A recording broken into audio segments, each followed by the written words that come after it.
Ito ang 92.3 Radyo 5 True FM. Dito tayo sa totoo. Mukhang kailangan ko na naman palitan ng bubong ko, pare. Mag-iisang taong pa lang yan. May tulo na kagad. Ay, bossing! Baka naman kasi hindi matibay yung ginamit nyo. Dapat ang gamitin mo ay cherry loom, ang yerong aluminum. Basta yero, cherry loom. Tibay protektado sa pangmatagalang yero. Mainit at makabuluhang talakayan tungkol sa sports, kumpleto yan dito sa Power and Play. Mula sa mga paborito at naglalakihang atleta hanggang sa mga natatanging Pinoy sports figures na dapat nyong makilala, ihahatid yan dito sa Power and Play.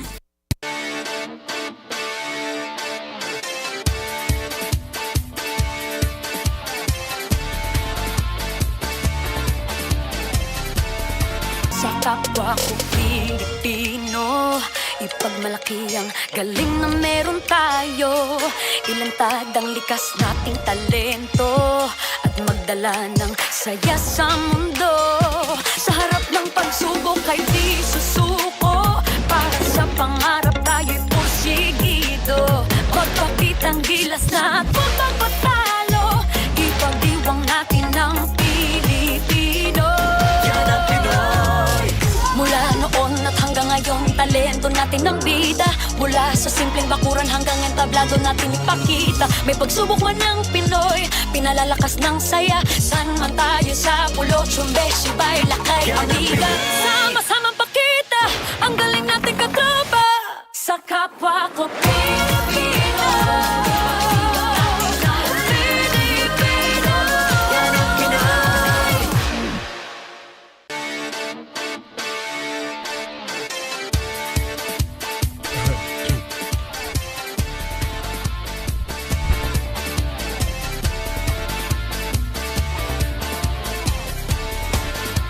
Power and Play with Com Noli Iyala. Ang sports po may iba't ibang mukha at of course ang mukha ng mga atleta at ang mga mukha ng mga nagpapatakbo ng ating mga sports organizations. Yan po ang ating tutukan ngayong araw na ito. Ano ba ang kanilang pinagdadaanan? Ano po ang kanilang mga plano? E di paano? Bangon na! Power and Play na! Power and Play with Com Noli Iyala. Isa pong magandang umaga sa inyo lahat mga kapatid. Nako bago ho lahat, gusto kong humingi ng paumanhin. Medyo tayo'y namamalat at siguradong ngayong araw na to struggle tayo. Pero tayo po'y ika nga the show must go on. Kaya kami po'y bumabati mula sa ating TV5 Media Center dito po sa ating 1PH Studios. Ito po ang Power and Play. Hatid sa inyo ng Cherry Loom, ang yerong may aluminum. Cherry Tico, there's more to our cars. Chooks to go, ang nag-iisang manok ng bayan. At Arena Plus, astig sa sports. Of course, we are powered by Smart. Live more today.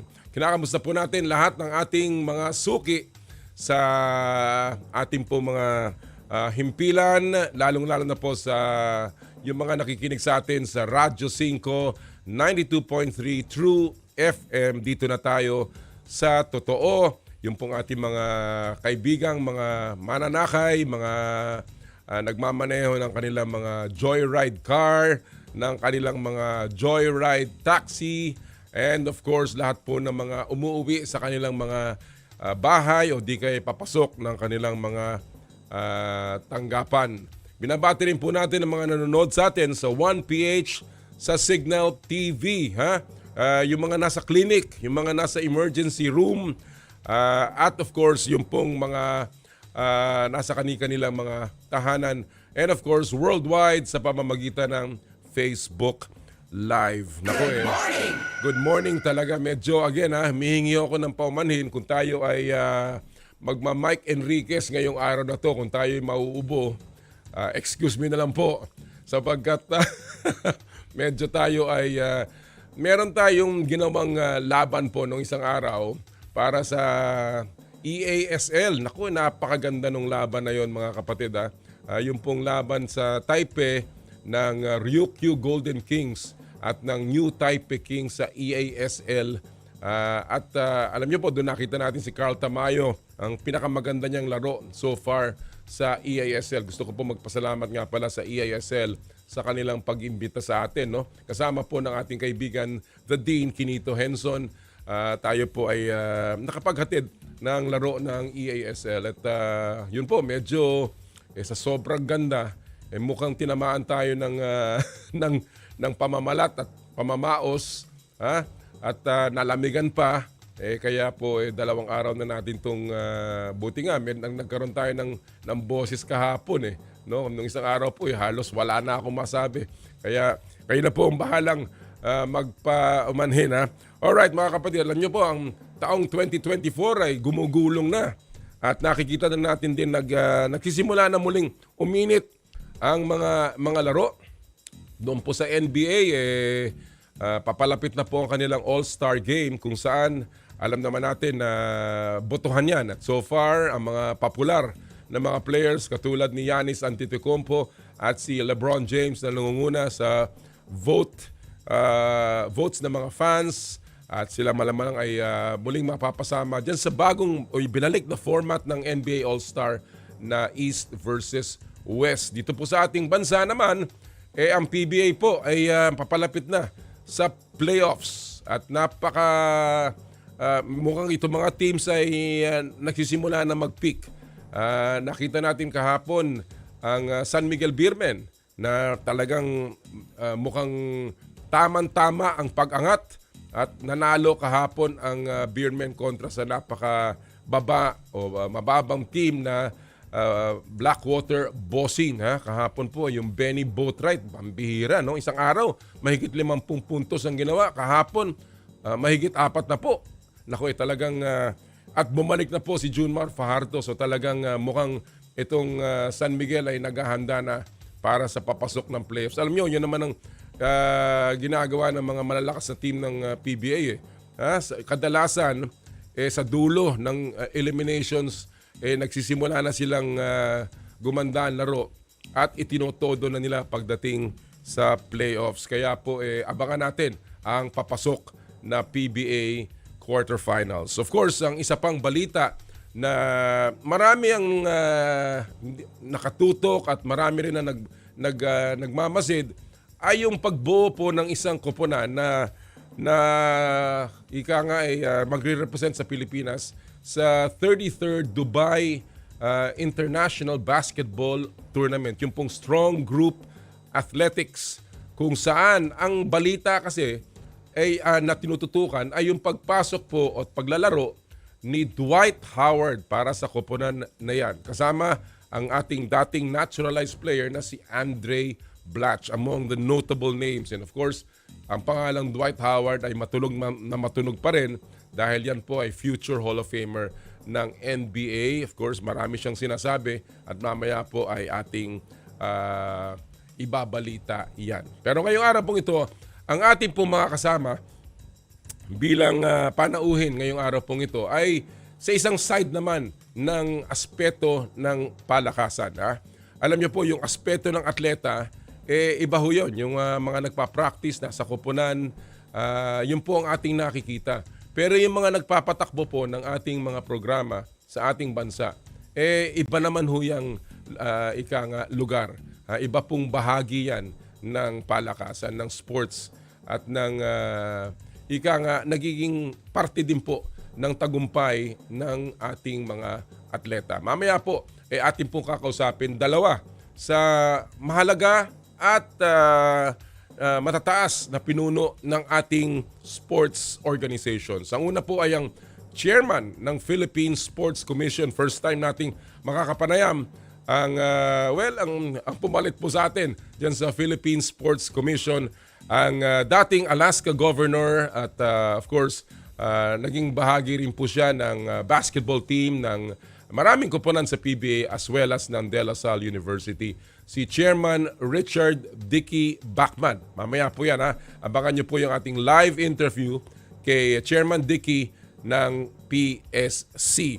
Mamaya din po ay ating ihahatid naman ang ating naging interview kahapon lamang. Medyo hindi siya pwede today dahil meron po siyang gagawin. Pero atin pong nahabol ang Pangulo ng Samahang Basketbol ng Pilipinas at ng MVP Sports Foundation. Dati rin po siyang presidente ng PLDT and SMART at governor po siya sa PBA at first vice president ng Philippine Olympic Committee. Walang iba kung hindi si Al Panlilio ng SBP. Marami pong nabanggit si Pangulong Al Panlilio ng SBP sa atin. Abangan niyo po yung interview natin yan. At of course, marami pa tayong sorpresa ngayong araw pong ito dito sa namamalat na Power and Play. Kaya simulan na po natin ang ating huntahan ngayong umaga sa pamamagitan ng ating Sports Weekly Highlights.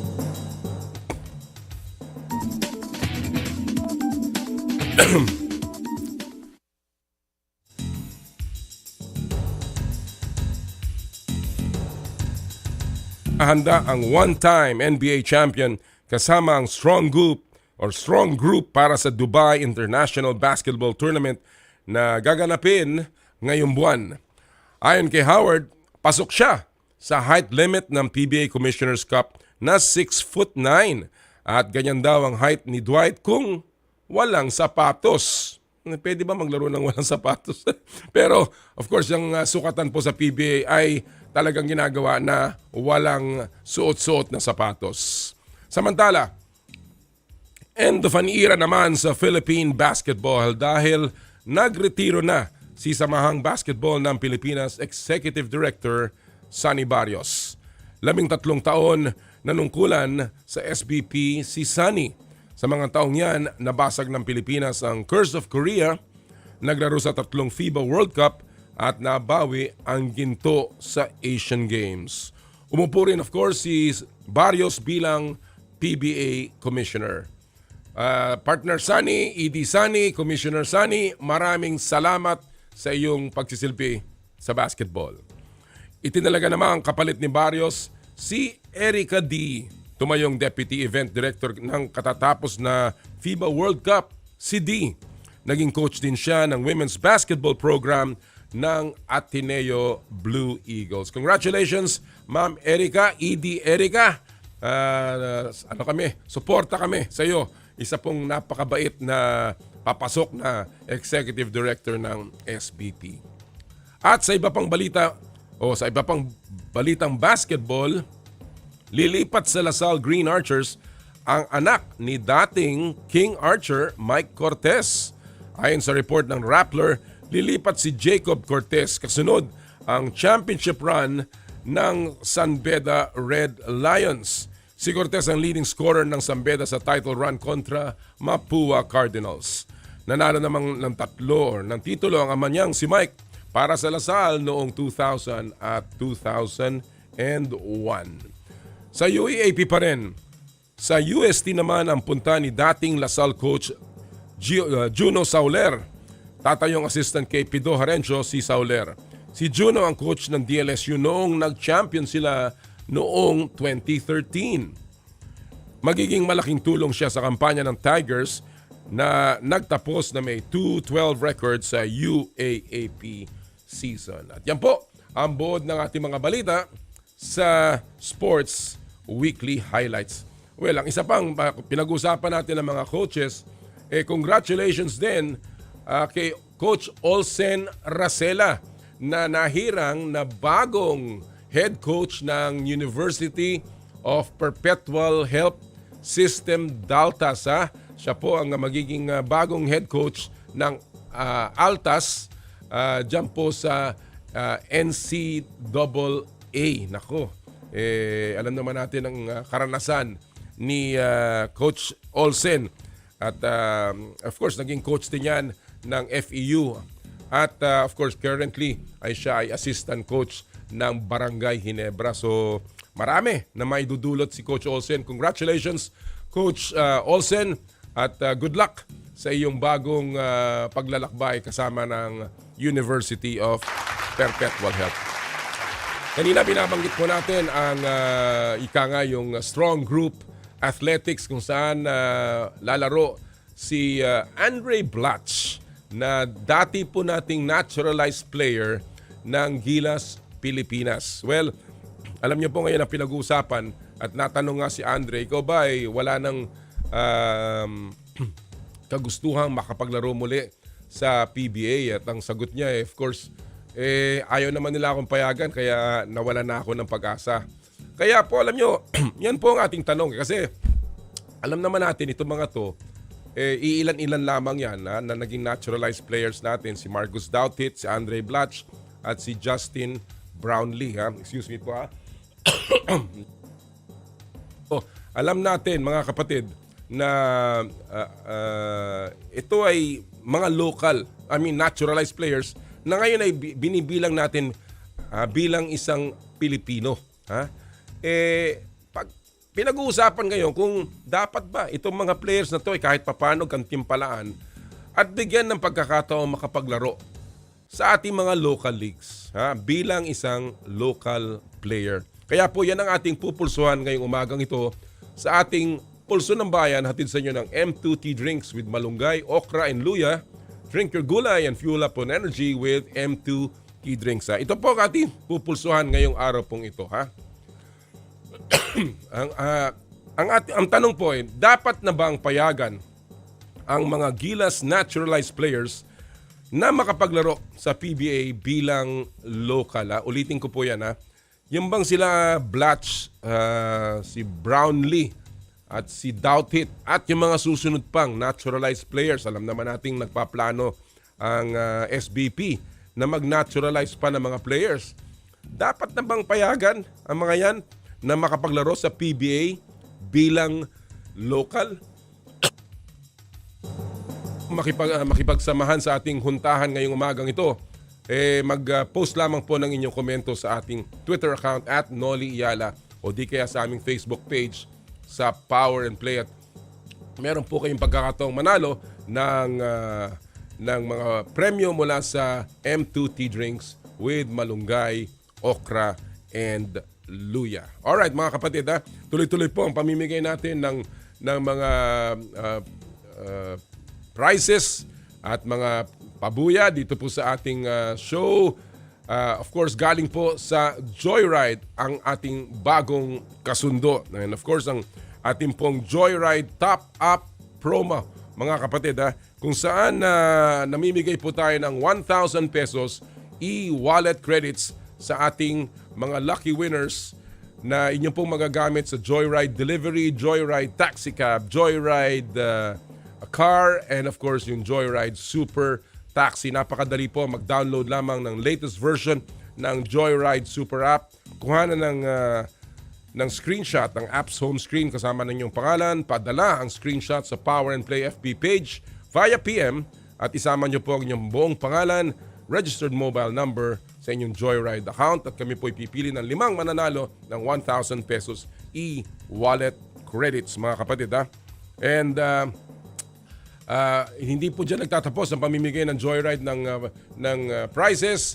Of course, nandiyan pa rin po yung ating Joyride Limited Edition Aqua Flask, kung saan tayo naman po ay namimigay ng napakagandang Aqua Flask na magagamit nyo po sa inyong mga biyahe, sa inyong pong mga picnic at sa inyong pong mga paglalaro at pag-i-ehersisyo. Simple lamang mag-book ng MC Taxi or Joyride Car, kuhana ng isang creative picture kasama po ng inyong rider or driver at inyong ipadala po sa aming FB page, kung saan kami po ay isama nyo lang po yung hashtag of the week at kami po pipili na mananalo ng Joyride Limited Edition Aqua Flask. Alright, at ang ating pong hashtag of the week ngayong linggong ito. Pakita nga natin, Santi, ang ating hashtag of the week. Yan, hashtag Joyride Kasama Mo. Isama nyo po yan doon sa inyong creative picture. Hashtag Joyride Kasama Mo para po kayo ay magkaroon ng pagkakataong manalo ng Joyride Aqua Flask. Alright mga kapatid, we're ready to roll sa ating unang mga panauhin ngayong umagang ito. And of course, pinag-uusapan na po natin ang ating paboritong Fast Take.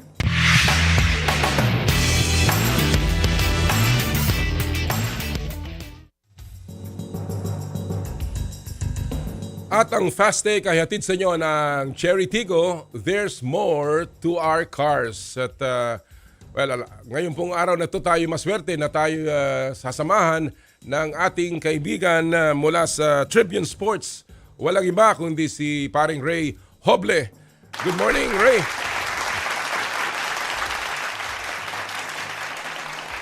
Andiyan na ba si Ray? Hinihintay din po natin ang isa pa natin magiging bisita, si Mike Jugado ng Malaya.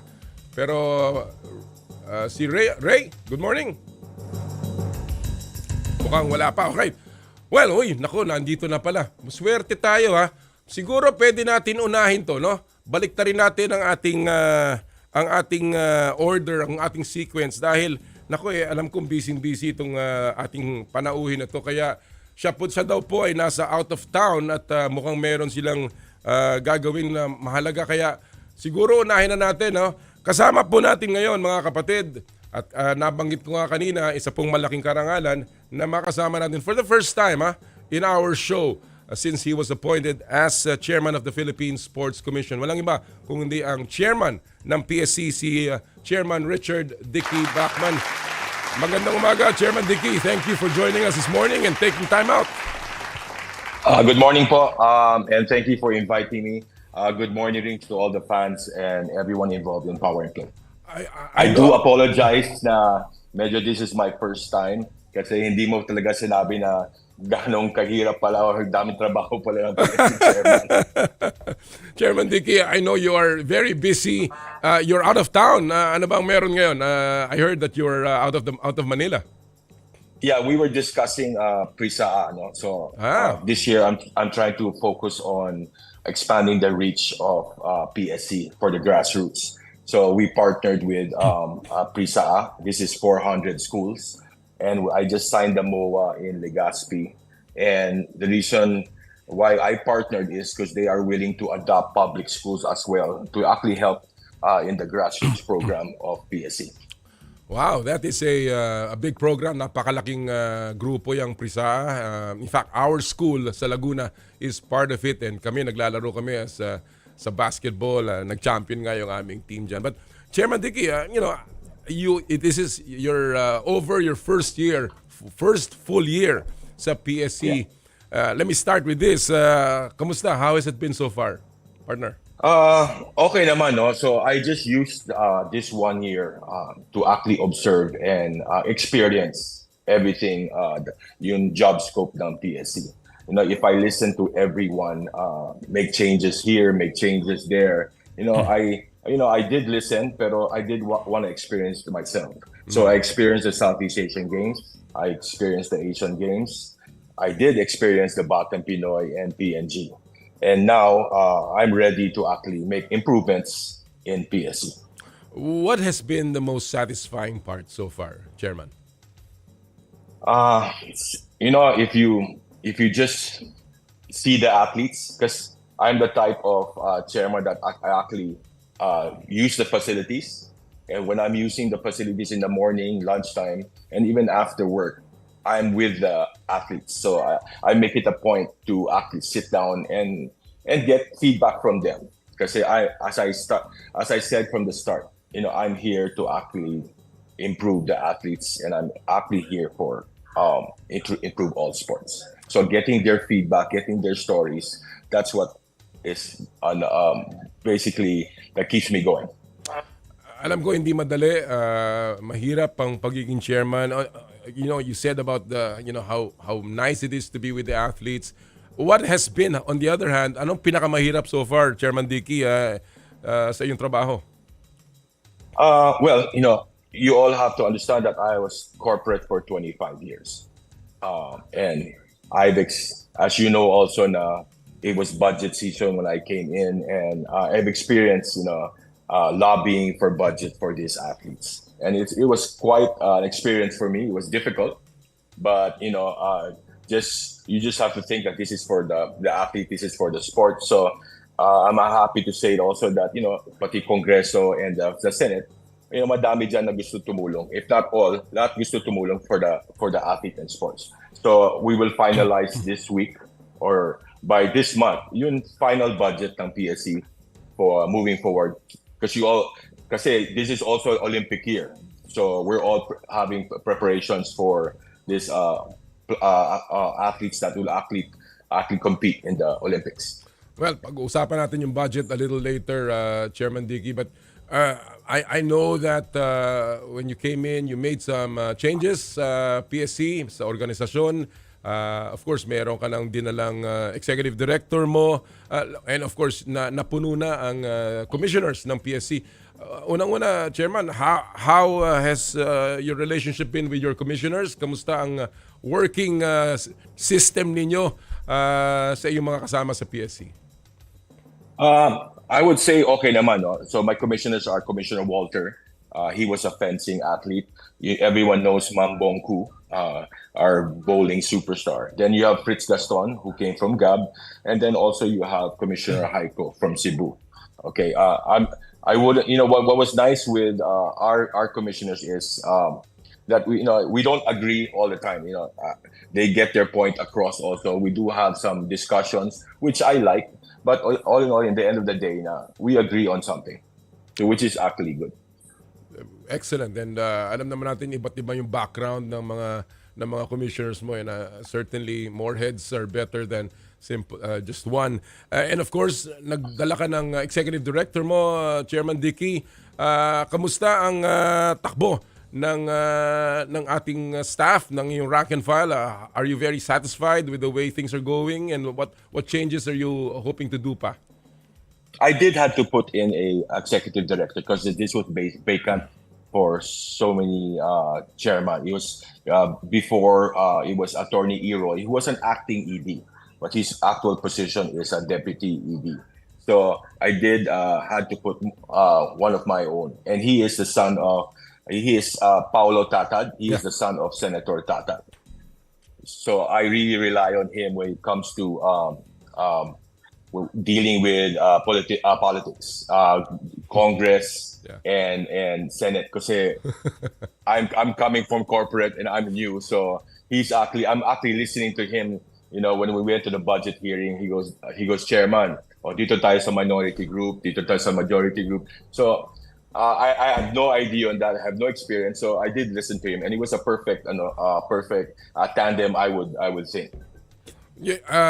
Talking about, alam natin kung gaano ka, how you have to work with Congress for your budget, how you have to work with the government as a whole, no? How is that, Chairman Dickie? How is your experience so far with the politics in your job? It was I know it was an experience. It was actually good. I was actually learning on how to deal with the Congress, how to deal with the Senate. Everyone knows that I did ask a big budget, 3.7 billion budget from government, and what came back to me in DBM was 120 million. And just for operating expenses of PSC. And medyo nagulat ako, and I was like, so what do I do now? So they were telling Chairman, lobby, all that. So I did that with my ED, and at first Congress, sa ED lang kasama ko. Okay, so he goes, and I would like to thank Congressman Mike D. Yeah. He was in charge of youth and sports, right, who actually showed me the ropes and introduced me to speaker and all the other offices. And when we explained the budget, tumulong naman sila. Well, and then also in the Senate side, I want to thank Senator Bongo, who's also in charge of sports, who actually was pushing for PSC to increase their budget. All right, so right now, ano ang last number, Chairman Dickie, nang na-approve or nailagay sa ating budget ng PSC? I think it's around, hindi pa final, pero I'm looking at it's gonna hit mga 800 million for everything. 800 million. Capital outlay for the programs and for the operations. Pero I'm still looking at PAGCOR as well. PAGCOR, I've sat down with President of PAGCOR, and he will be actually helping out PSC as well. I want to ask you about that, but 800 million more or less ang tatamaan ng budget mo. This includes also the trainings ng atleta, Chairman Dickie, for the Olympics and all of the other tournaments this year? Yes, we also have some carryover naman from last year. Yeah. For the Olympics and all the other events. So that should be fine. I'm just worried about capital outlay. For this, when I say capital outlay, it's like basically building the facilities, improving our facilities. Right. You all have to understand by this year, I mean, we're hosting a lot of events from boxing next month. Ymir will be in Nino Aquino Stadium. We have swimming, we have wushu, we have karate, we have volleyball. So I just want to make sure na our facilities are up to par or ready for these events. All right. Well, malaking trabaho yan, and of course malaking pondo ang kakailanganan. You mentioned PAGCOR. Of course, it is one of the biggest contributors sa pondo ng PSC by law. And if you can just give the fans, our viewers, an idea, Chairman, of how much PAGCOR was able to contribute last year for you, and kung anong in-expect mo also this coming year. PAGCOR has been a huge help. They take care of all the funding of the allowances for all these athletes. You all have to understand that we back in 2019 we only had 39 sports, and to date we have 76 sports to date. So medyo doubled, and the funding has been the same. Okay, so but we've been actually managing in supporting all these athletes. What I'm asking from PAGCOR right now is to give me extra to how to actually help me fix facilities, which I would think they will agree on a if not on a lump sum, but on a per year. I have 4 years left in my term, and I told them just use my term to fix PSC and fix all facilities already for the athlete and for the sports.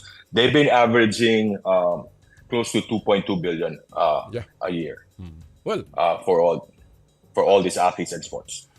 Alam ko, Chairman, that one of the issues or clarifications na many chairmen, chairpersons have asked sa PAGCOR is the clarification on the actual amount that should be contributed to the PSC. No? Alam natin that it should be 5% of a particular number, pero parang ang nakukuha lang ng PSC was less than that. Has that been clarified at all? Has that been discussed with President Altenco ng PAGCOR, or is that even something that has been taken up, I guess, with the Executive Secretary, Chairman? Ano ang plan? Yeah, when we sat down, actually, he just told me that, because I also talked to Coach Yengiao about it, because he was the one who actually spearheaded this 5% of gross 5% to PSC from PAGCOR. I just told him when I met with him was, I'm not here for the 5%. I don't want to discuss that. I know it's in the Supreme Court. I'm just here to actually asking you if you can help PSC, because we do need help on the capital outlay. And I gave him a figure on like a 500 million every year, and that will actually greatly help already PSC on fixing these facilities. Well, alam natin na mahalaga yan. Ang daming kailangang ayusin. Kahit yung building ng PSC, Chairman Dickie, alam ko na nung huling earthquake, talagang tinamaan tayo, and hopefully, talagang makuha mo yung pondo na kailangan mo. Let me ask you about your assessment of 2023, Chairman Dickie. We went through the Asian Games, we went through the Southeast Asian Games, and of course, quite a good number of medals na napanalunan. What is your assessment of the performance ng ating mga atleta back in 2023 or last year? I'll give all the athletes in our participation, our performance last year was a double thumbs up. But I'm proud that the athletes performed last year. But on a sports aspect, when you do, I observed kasi every event, like for example swimming.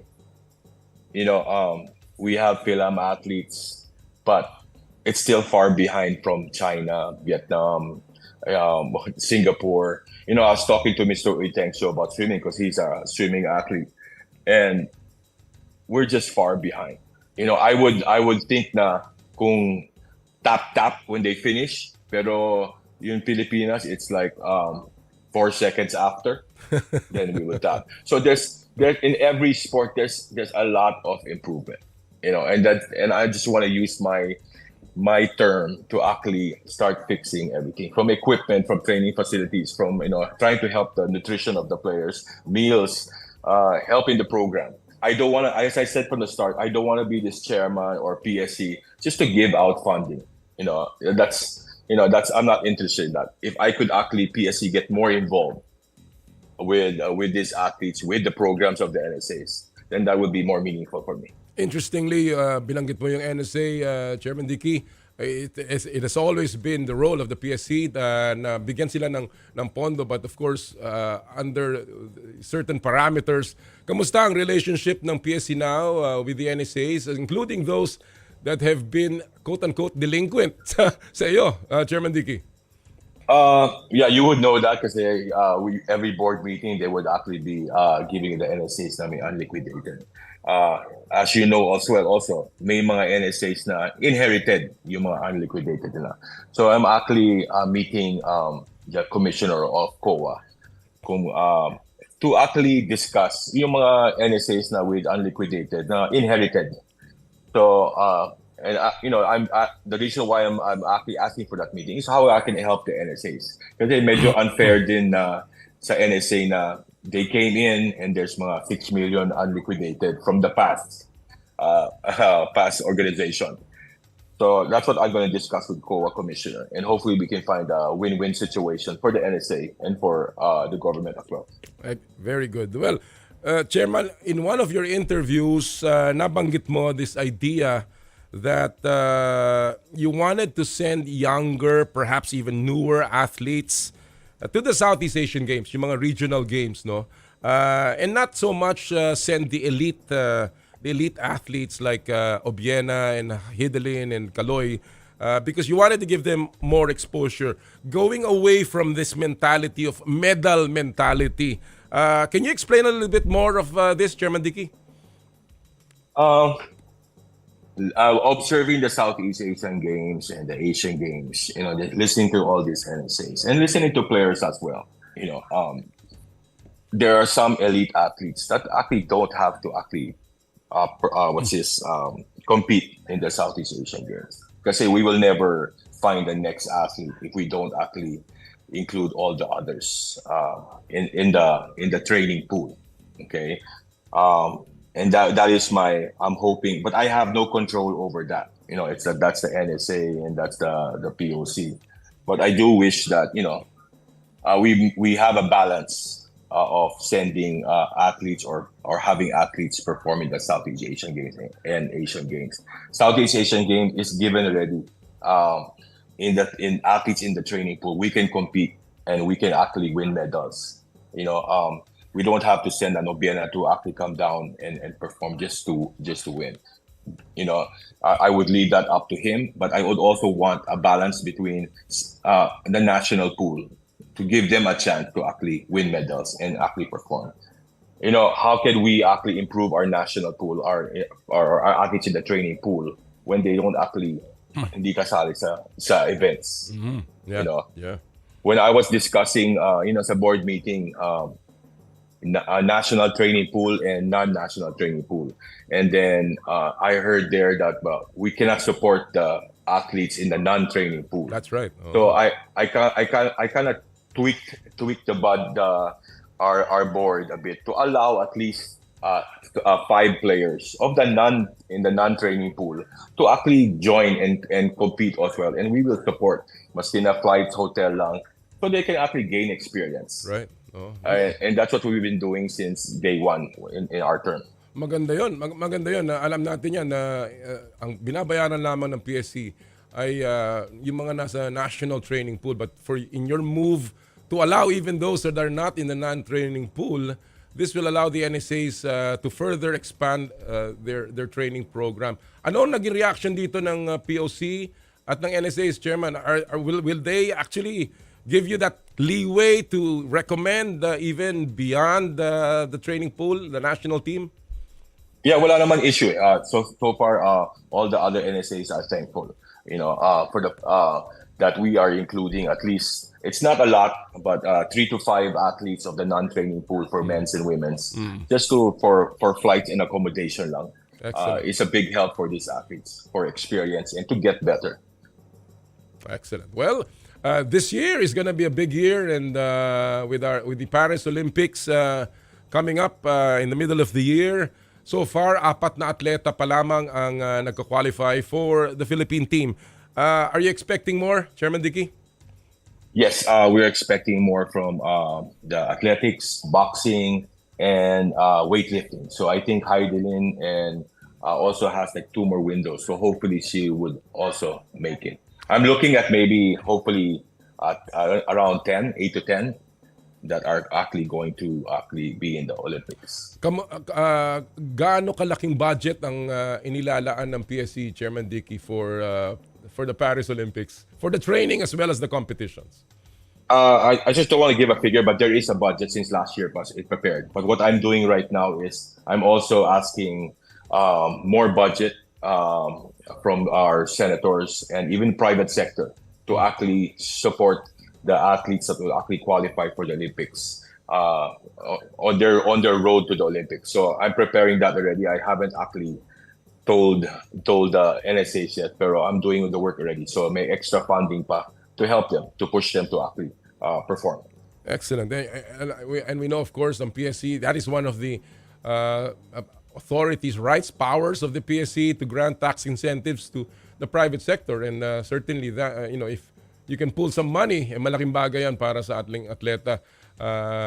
Later on, we will be talking to President Al Panlilio ng MVP Sports Foundation, and he has also said their commitment to the athletes is unwavering. When you talk about the Olympics, Chairman, of course, we know in the last Olympics, tayo ay nakakuha ng ating first medal in the history of the Philippines, and we had a couple of other medals there. Would a medalless stint in Paris be a failure in your mind, Chairman, sa Paris? Making it to qualifying to the Olympics is napakahirap and is a blessing already. Winning it is icing in the cake. Getting a medal is icing in the cake. So whatever it is, qualifying, I'm happy. All I want to do is actually support these athletes and give them the funding and give them the just to actually support them to actually make them accomplish these medals. And walang issues, just to leave them alone and support lang. And if they win it, I'm happy with it. Great. Well, I'm sure na ang POC will be very happy to hear this. I have a couple of questions before I let you go. I know you're busy this morning. Grassroots program ng PSC, you mentioned PRISA. What other things are we looking at this year also, Chairman? Yeah, so we partnered with PRISA. I've actually talked to the NCAA and the UAAP as well. I've noticed that the UAAP and NCAA is every year it's the same sports. Again, we have 76 sports right now. And hopefully this platform can help me grow sports. As you know as well, also I have offices in Davao, in Cebu, in Vigan, Baguio. So I want to use these offices properly to actually expand the reach of PSC. I've noticed for the past 3-5 years, palaging parehong probinsya ang pinupuntahan natin. So I do want to change that and go to the smaller provinces to expand the reach of PSC. All right. Well, that is good. Good news sa lahat ng ating mga atleta sa buong Pilipinas. Chairman, one more thing, yung Philippine Sports Training Center, which of course is also in your mandate to build. Ano ang latest update then, Chairman Dickie? Do we already have a final venue? Is it still going to be in Bataan? Just to update lang, I think it's in the third reading of Congress. The new Clark City they're trying to convert that into and pass it on to PSC to handle. Okay, So the funding for the Bataan, I think, is going to move to New Clark City for PSC. I just don't know how long it will be approved. Third reading of Congress nakapasa na. So now it will go to the Senate. So how long will that take? I have no experience. So, but hopefully, I am ready to do the training to take care of the facility in New Clark City. The plan is elite athletes will be trained there, and yung mga atleta na may still in college, still in school, there is also Rizal Memorial and Phil Sports. That is the plan. All right. And therefore, well, again, that is a development na now the PSC is considering talaga yung New Clark City, which I saw during my short time there, and definitely it's a wonderful transition. Chairman, yung budget ba pareho pa rin na ilalaan, and is that gonna be kahit papaano, is that also part of your budget this year? Kasama na ba yan? No, pero so if it gets turned over this year, then I'll be lobbying again in Congress, to actually start building facilities, proper facilities, multi-sports, and all the other sports in New Clark City. That would be the perfect hosting for international events. You have all the hotels there, you have all the balikan, and once we do all the other facilities, it'll be perfect hosting for all international events. Galing. Well, it is exciting, and getting our own facility for our elite athletes and really building an extensive one for the PSC. That is something that will certainly be a legacy that you can leave behind. Chairman, my fingers are crossed. and we are all hoping that it'll happen. Chairman Dickie, I as a parting shot here, I know it has been a very tough and difficult first year. But you have you've gone through the birth pains, and now it's time for you, as you mentioned earlier, to begin your real work.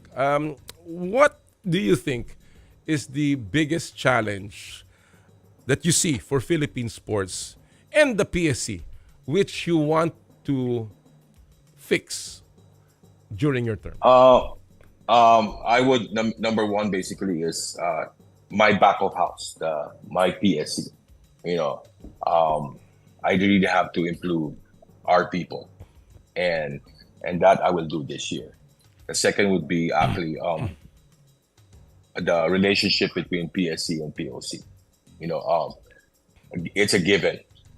We have to work together to actually support these athletes and all sports. And I am willing to work with POC for the athlete and for the sport. And hopefully I can get more funding and to actually support the other sports. I'm actually talking to Mr. Oiteng Su to help me also on the private sector, to put in a fund and keep it with not with PSC but with all these private companies. So I can tap when yung mga ibang sports na wala masyadong funding, I can tap that fund to actually support. I think there was a program for the private sector to adapt a sport.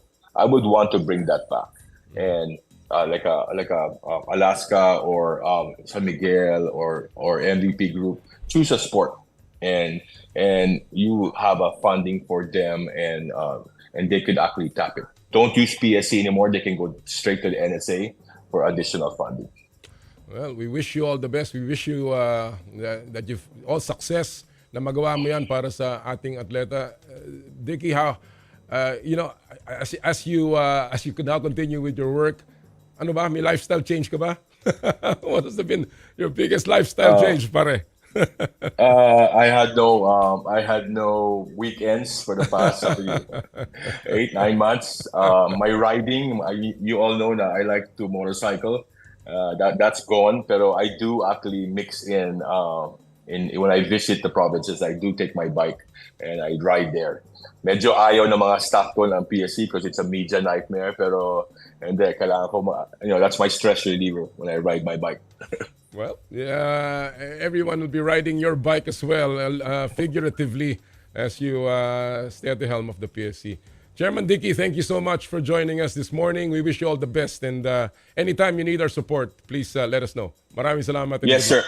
I know that I wanted to meet you last year, but I just didn't have the time. But I do want to sit down with you as well to get also feedback from you and advice. Because I do actually, I'm not, I still believe that I'm not a know-it-all, and I need the advice from everyone. And I would like to sit down with you to get more advice from you. Absolutely, anytime. Maraming salamat, Chairman Dickie. All the best. Thank you. Thank you, sir. Mga kaibigan, ang chairman of the Philippine Sports Commission, si Chairman Richard Dickie Bachmann, again, so many things on his table, so many things on his plate. Alam natin yan. And it's a tough task, but hopefully, with everyone's support, and of course, yung sabi niya nga, magkasundo na maayos ang relasyon ng Philippine Olympic Committee at saka ng Philippine Sports Commission. That is important para sa ating mga atleta. Alright, mga kaibigan, when we return, syempre, pag-usapan natin yung naunsa mi kanina kasi inuna natin si Chairman Dickie na fast take. Abangan nyo po yan. But bago yan, isa muna pong paalala mula sa ating mga kaibigan sa SMART. Puso Pilipinas is a movement to celebrate the Filipino athlete powered by SMART.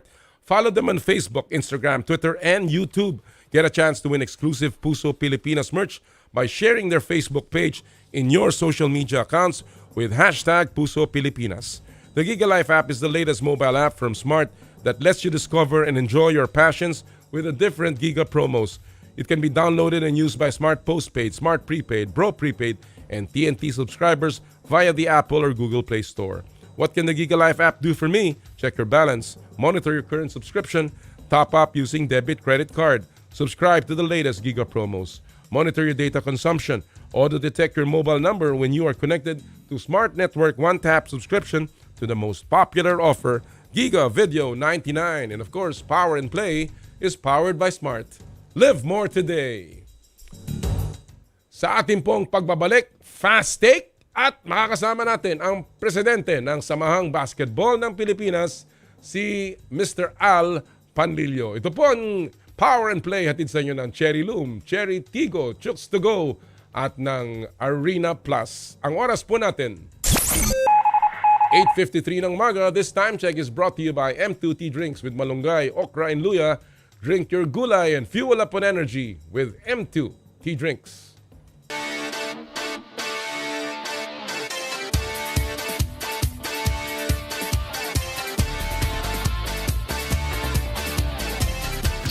I dare to dream big, to be a voice of my generation, to inspire resilience in the face of roadblocks. And in sharing my stories, I let others share in my passion.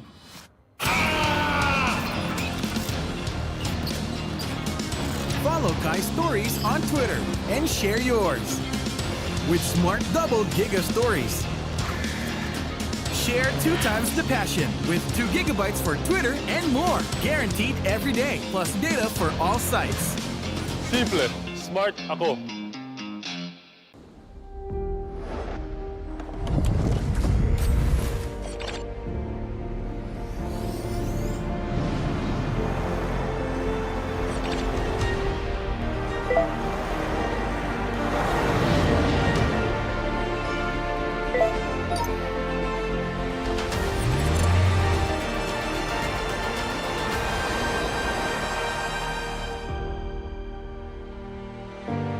Sherry.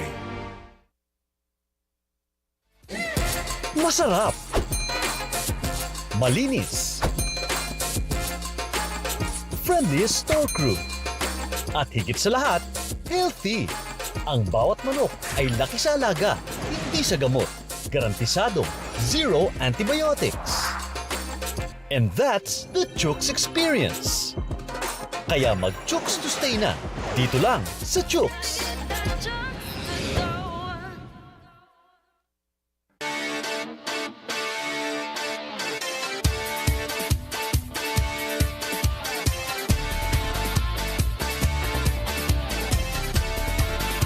Natagpuan mo na ba ang totoo sa'yo? 92.3 Radyo 5 True FM. Dito tayo sa totoo. Mukhang kailangan kailangan ko na naman palitan ng bubong ko, pare. Mag-iisang taon pa lang yan. May tulo na kagad. Ay, bossing! Baka naman kasi hindi matibay yung ginamit nyo. Dapat ang gamitin mo ay cherry loom, ang yerong aluminum. Basta yero, cherry loom. Tibay protektado sa pangmatagalang yero. Totoong abot na abot ang True FM saan man panig ng Pilipinas at sa buong mundo. Basta may Pilipino. Sundan at ilike ang Radyo 5 True FM sa Facebook, TikTok, Instagram at sa X o Twitter. Dito na tayo sa totoo. True FM, tunay na kapatid. Maaasahan sa radyo at online. Mukhang kailangan ko na naman palitan ng bubong ko, pare. Mag-iisang taon pa lang yan. May tulo na kagad. Ay, bossing! Baka naman kasi hindi matibay yung ginamit nyo. Dapat ang gamitin mo ay cherry loom, ang yerong aluminum. Basta yero, cherry loom. Tibay protektado sa pangmatagalang yero. Dahil hindi kasya ang isang oras, ang Power and Play 2 oras na. Alamin ang mga maiinit na balita sa mundo ng palakasan.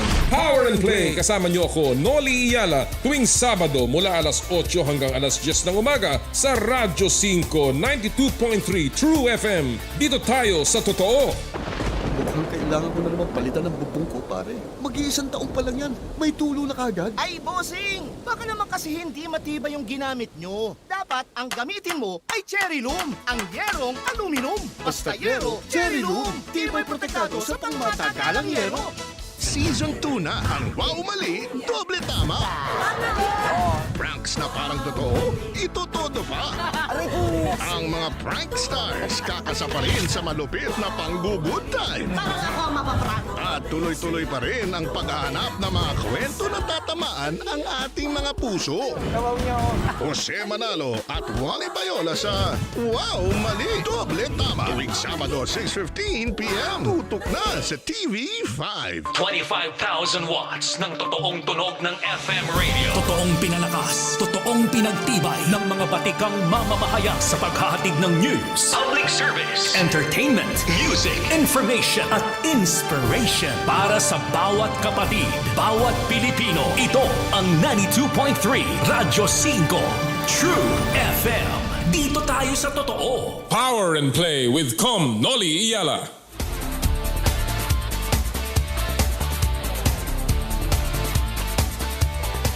Magnabigat kada kayo. Amen sa lahat po ng ating mga kaibigan sa Baguio City and of course sa San Esteban, Ilocos Sur, sa Pangasinan, sa Urdaneta, Pangasinan. Oy, binabati ko nga pala lahat po ng mga nagsasapit ng kanilang birthday ngayon pong araw na ito.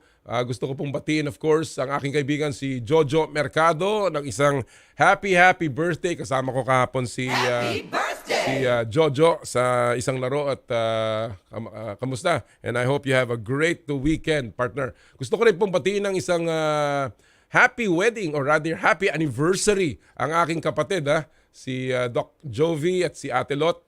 Happy anniversary sa inyong dalawa. Kahapon po yan nagsapit. At nga pala, happy birthday also to the president and of course head ng San Miguel Corporation, si Boss RSA. Happy birthday, Boss. Hope you have a good one. Sana ipatuloy ang maging success ng SMC sa inyong lahat ng proyekto and of course lahat ng inyong basketball teams. Alright, at this point, well, ipasok po natin yung dapat kanina, medyo syempre, una si Chairman Dickie. At ngayon po, atin ang simulan ang ating paboritong Fast Take.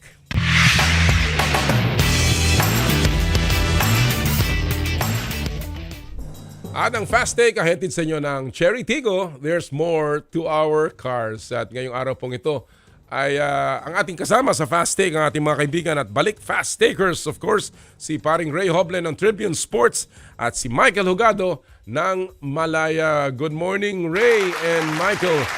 Pasensya na kayo at inuna ko muna ang beauty before power. Of course. No problem. No problem, Commissioner. Good morning to you. No problem po. Happy New Year. Good morning, Mike. Happy New Year sa inyong dalawa. Thank you for joining us. Good morning. Happy New Year po ko. This particular day. Happy New Year. Alam mo, maganda yung huntahan namin kanina ni Chairman Dickie. So I wanna ask you, Ray, kasi ikaw kahit paano, you've also followed ang PSC. Anong wish mo para sa Philippine Sports Commission this year, Ray? Well, of course, since this is an Olympic year, another gold medal. Yan ang gusto natin makita, no? If we ever saw that for the first time kay Heidi Diaz, probably kay EJ Obiena or kay Carlos Yulo, we can see it dito sa paparating na Olympics. That's what I want to see dito sa ating mga atleta, no, para dito sa Philippine Sports Commission na sinusuportahan nila. So, at the same time, syempre, tuloy-tuloy na magandang programa para sa ating grassroots program.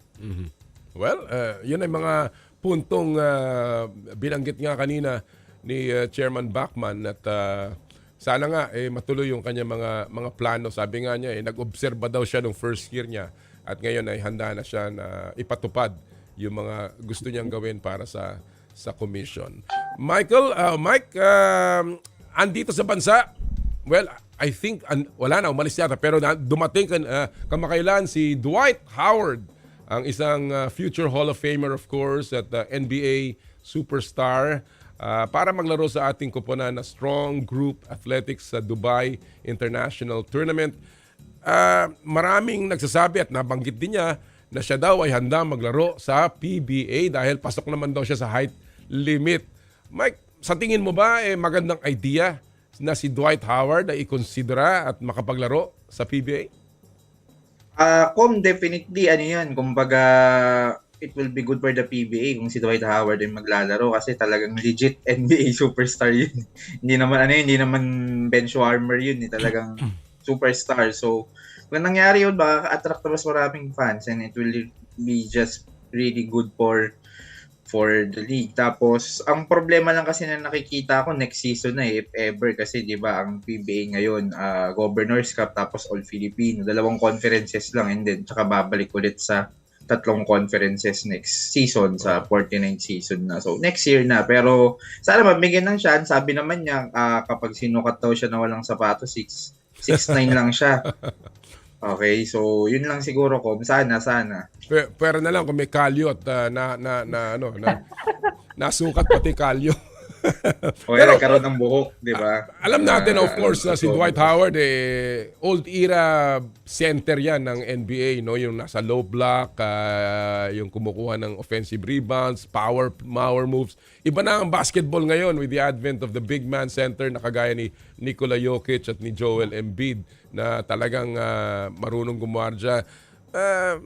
I hope, if only for the attraction, but mukhang maraming teams ang siguro gusto makuha yung kanyang klaseng malaki dahil para tumapat doon sa mga mabibigat na players ng San Miguel at ng Ginebra, no? But again, Dwight Howard is Dwight Howard and he will still remain as an attraction, as a magnet para sa ating mga fans. Alright, alam nyo na ang drill, gentlemen, dito sa ating fast take. Walang tama, walang mali, bato-bato sa langit, tamaan, wag magagalit. At of course, ang opinion nyo lamang ang mahalaga. And we have 3 issues, 1 minute per issue. At simulan na natin dito sa ating unang tanong para sa inyo. Recently, nagkaroon tayo ng mga balita na may mga players, collegiate players ng basketball na naglilipatan from one team to another mula sa NCAA papuntang UAAP, mula sa UAAP kapwa UAAP o NCAA kapwa NCAA. At ang bali-balita ito ay dahil sa mga ino-offer ng mga eskwelahan dito sa mga players na ito. Ayaw na natin magbanggit ng pangalan, pero yan ay maugong na maugong. So ang tanong, dapat bang i-regulate ng collegiate leagues o kahit nga ng SBP na alam naman natin ang overall NSA para sa basketball, ang paglipat ng mga players dahil or base sa mga ino-offer ng mga school teams? I'll begin with you, Ray. 1 minute. Go. Well, Commissioner, yung paglipat-lipat ng mga players na yan, kailan lang naman nauso yan di ba? Back in those days, alam naman natin kagad na high school pa lang yung mga players, alam na nila kung saan sila pupunta. Like in the case of the players of San Beda before, na sina Ronnie Magsanok, sina Benji Paras, di ba? Na kumbaga high school pa lang sila, and then pagpasok nila ng college, alam nila na pupunta sila sa UP, something like that, no? Pero ngayon, ang nangyayari, you're going to see somebody na maglalaro sa isang collegiate team, and then all of a sudden pupunta siya rito sa another team, or yung isa naman willing mag-sit out para makapaglaro in another league, no? So ang nangyayari tuloy ngayon, nagiging trend na siya ngayon. So it's about time the SBP should step up. Well, we know that talagang ito ay kumbaga recent development at kahit papaano minsan hindi maganda sa paningin ano, at saka sa panlasa. Mike, same issue, dapat bang i-regulate na ng collegiate leagues, UAAP, NCAA at ng SBP ang itong mga paglipat-lipat ng players base sa offers ng mga school teams? Mike, 1 minute, go. Para sa akin, dapat siguro na it's about time for the SPP or kung sino mang regulating sports body na medyo kailangan mabantayan na kasi nagiging rampant na eh. Kung mapapansin nga natin, maraming players talaga ngayon na yung lipatan talaga after a season or 2 seasons, lilipat sila or sa high school nakapag-commit na sila sa isang school pero because of quote-unquote may offers na mas maganda or greener pastures kung tinatawag, lumilipat sila. Sad thing there is syempre parang yung loyalty. Okay, although sa sports naman, pag sabi mong loyalty, pag basketball, kapag nag-pro ka naman, yung trades, normal lang. Pero ito kasi college pa lang or even high school pa lang, parang yun, nangyayari na yung bagay na yun. At saka, ang pinaka kasi doon, yung mga offers talagang parang over the moon yung mga offers. So, dapat na mabantayan. Well, alam niyo po, ako I agree with you na dapat simulan na yan kasi baka it will get out of hand. Yun ang mahirap pagka masyado ng napabayaan. Sa US, may mga legislation, may mga decisions ng ang korte, ang Supreme Court, up to the Supreme Court, na talagang nire-regulate ang NCAA no, sa Amerika. No? And dito, I know for a fact na some players are getting offers of as much as a house and lot, as much as a business, negosyo ang ibinibigay sa kanila ng mga alumni, patrons ng mga koponan, no? So and even supporters, it is not good for the league. Sa akin I know you should be taking care of your future, etc., etc. Pero sumama ka sa school team Hindi pa naman kung gusto mong di mag-aral ka na lang kung 'yun ang gusto mo to take care of your future. Sumama ka 'di ba? And I think it is also the responsibility ng liga na talagang kahit papaano wag sirain ang magandang balanse at parity at lalong-lalo na ang cooperation ng mga schools, no. Ang biggest question of course, Ray and Mike, is paano? Kasi karamihan diyan nalulusutan ang mga liga. That is the big question. Again, how do you do it? Yan ang katanungan. And again, as they say, maraming paraan to skin a cat, pero ang tanong gusto ba na hanapan ng solusyon? Second issue of the morning tayo mga kapatid. Eto na, medyo palapit na tayo sa quarterfinals ng PBA at of course ang kagabi ang San Miguel Beermen, muling nagpakita ng kalakasan. Tinalo nila ang Blackwater Bossing, assuring them of at least a twice to beat advantage already, possibly even the second slot. So ang tanong, ano ang early predictions nyo para sa PBA playoffs? I'll begin with you, Mike. 1 minute, go! Maganda yung ngayon, maganda yung kumbaga yung chase for the remaining quarterfinals bonus yung twice to beat kasi top 4 pasok na si Magnolia and si Phoenix tapos kagabi nga San Miguel. So if I'm not mistaken yung fourth and final spot yung top 4 na may twice to beat, Ginebra and Meralco na lang ang naglalaban doon. So maganda siya. Pagdating naman ng playoffs ng quarterfinals, for me, ang pinaka-surprising na team, yung Phoenix. Talaga nang pinapakita nila, number 2 sila. at the moment. So parang, 'di ba, parang in the past few seasons, simula na wala sila Macho Right, sila Calvin Abueva, parang hindi mo i-expect na ganito kagandang ipapakita nila. Tsaka yung import, sabi nga ni RJ Azul ba, na parang wala daw toyo yung import. So malaking bagay yun for import spice conferences talaga din. So Phoenix for me yung biggest surprise. Yeah, talagang sorpresa ang Phoenix at sana ako, alam mo, bihira tayo makakita ng non-PLDT or SMC team dyan. Sana nga, maganda kanilang ipakita pagdating sa playoffs. Ray, same issue or same question. Ano ang early prediction mo para sa PBA playoffs? 1 minute, Ray. Go! Well, I see San Miguel picking at the right time, Commissioner, dito sa liga, no? Dito sa ongoing Commissioner's Cup. And right now, yung mga injured players nila are coming back ahead of the playoffs. And kaya nga naman, nakuha na ng San Miguel yung playoff bonus, twice to beat na sila. So either 2 or 3 na lang ang hihintayin nila. On the other hand, si Phoenix talaga namang surprisingly, this conference, maganda yung ipinakita nila. This is the best performance so far for the Fuel Masters since the bubble tournament. No? Noong time na si Coach Tongpix Robinson pa yung nag-handle sa team. But para sa akin, Commissioner dito, no, I see Magnolia making a deep run to the playoffs. It's now or never for this veteran-laden team.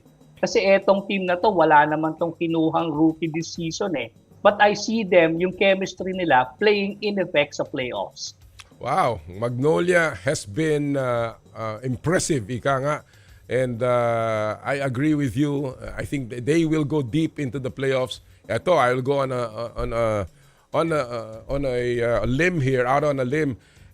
Malamang ang makakatapat ng Magnolia dito, kung hindi man Meralco, Barangay Ginebra. Again, that Manila Clasico will be exciting pagdating sa semifinals. And I will go out on a limb. I think right now Magnolia is playing a lot better than any of the teams. And sa tingin ko, kaya nilang tapatan kung hindi man talunin ang Barangay Ginebra. But you're right, also San Miguel has been playing well. And it might be the same people in the finals. Pero ganyan talaga eh. Ganyan kalalakas sa mga kuponan ng SMC. At sana kahit papano ang Phoenix makalusot. Pero again, it will be a tough hill climb, pero it will be an exciting playoffs na yun naman lagi ang ating inaasahan pagdating sa PBA. All right, let's go to our third and final issue of the morning. Alam mo, nung isang araw, I was doing the ASL game, New Taipei Kings versus the Ryukyu Golden Kings, doon pag ginanap sa Taipei City. And in that particular game, ang New Taipei Kings tumira ng halos 34 na 3-point shot. And mantakin nyo, ang kanilang naipasok ay 4 lamang. 4 lamang, 4 out of 34. Pero yung huling tira ni Jeremy Lin ang nagpapanalo para sa kanila. He was 0 out of 6. But he scored his last 3-point shot. In the NBA, mga kapatid, ang 3-point shot, isang weapon na madalas nang gamitin. The most number of 3-point shots in the NBA per team is the Boston Celtics, averaging 42, almost 43 3-point shots in a game. Ang LA Lakers is the 30th with 30 3-point shot, and the average 3-point shots taken in the NBA is 36 in a game. Mga kapatid, 36 in a game. So ito ang ating tanong at issue. Sumusobra na ba ang reliance ng basketball teams sa 3-point shot? At ito ba ay nagiging masama ng itsura o tama lamang? I'll begin with you, Ray. 1 minute, go. Well, Commissioner, gone are the days that 3-point shots are called low percentage shot, no? Before, yun ang tawag sa kanila, no? Pero hindi na ngayon eh. That's part of the evolution of basketball eh, no? If we can see big men dribbling the basketball, if we see 6'9", 6'10", being converted to point guard, and we've seen big men taking 3-point shots as well. These things are part of evolution, no? Pero yung sinasabi mo na kung marami, kung sumusobra na ba, I don't think it has become a habit na sa kanila na tumitira sila ng ganong kadami. It is just part of the evolution. That's what I'm seeing right now. If they're going to make the 3-point shot, so be it. If not, then that's really part of the game plan. Talagang nangyayari yun eh. May mga times talaga na teams are having a difficult time making their attempts. All right. Well, I'm sure a lot of basketball coaches will agree with you. Mike, same question. Sa takbo ng basketball ngayon na puro 3-point shooting na ang nakikita natin. Sumusobra na ba ang reliance dun sa 3-point shot? 1 minute, Mike. Go. Yung 3-point shot kasi, yung sa landscape ngayon ng basketball talaga nagbabago na eh. Talagang yun nga. Yung mga big men talaga ngayon sa buong mundo, when you observe kahit sa mga Japan B-League and sa other upstart leagues maliban sa NBA, tumitira na talaga ng tres eh. Kasi it's called the great equalizer and kung sumusobra na, maybe, yes, may agree na sumusobra na. Pero ito na kasi yung kumbaga yung game, yung evolution ng laro, ganun na eh. 'Di ba? Kapag big man ka, hindi na lang pwedeng big man ka na yung dating laro na talagang back down, ilalim lang, low post. Ngayon, pag big man ka, kailangan may tira ka na sa labas, may tira ka na rin sa tres. Tapos, syempre, yung mga shooters like ang Splash Brothers kasi sila Steph Curry and si Klay Thompson yung parang sa kanila nagsimula yan eh na talagang sa Golden State Warriors in the mid-2015 mga ganong time na they rely on the 3-point shot. And they relied on it with success. And alam mo kung ating pag-uusapan ay whether naging successful yung paggamit ng 3-point shot. Obviously, it is a terrific weapon to have sa isang koponan. As you can see in this season alone, ng NBA, sa NBA, number 1 ang Boston in terms of the team standings, and they have the most 3-point shots taken in a game. So, I guess you're right in that sense na even in the PBA, even in the UAAP, nakikita natin yung dami ng tres. As far as whether it is a good strategy, obviously, it is working. Pero sa akin, as a purist of basketball, I find it boring. Talagang ngayon wala ka nang nakikita kung hindi puro na lang ikot ng bola tapos titira ng tres. That's all you see in a game. And I'm sorry. I'm sorry about the coaches, pero it's just, to me, almost non-thinking. That's why kahit papano, lalo na, and I watched that EASL game, lalo na kung hindi pumapasok, ang sakit sa mata. Sa totoo lang. Now, if you're an NBA team that can shoot 50% of your 42 shots, ang gandang tingnan. Pero pag hindi naman pumapasok yan, baguhin naman natin ang strategy. Hindi lang yun nang yun. At umaasa na lamang sa tsamba. Sana nga, magkaroon ng evolution muli ang basketball na kahit papano, bumalik yung creativity ng isang player. Dahil at the end of the day, it is still the beauty of the sport. Hindi lamang yung pagbato ng bola na gusto nating makita sa ating mga players. Gentlemen, Ray, maraming salamat sa panahon binigay mo sa atin. And Mike, good luck sa lahat ng ating mga gagawin ngayong 2024. Thank you so much for joining us this morning. Thank you, Commissioner. Thank you, Mike. Thank you, Com. Mga kaibigan, Ray Joble at si Mike Jugado, mga kasama natin po sa Fast Take. Alright, bago pa tayo magpatuloy, isa muna pong pagsilip sa mga viral videos at pop culture sa mundo ng palakasan sa ating Stop and Pop.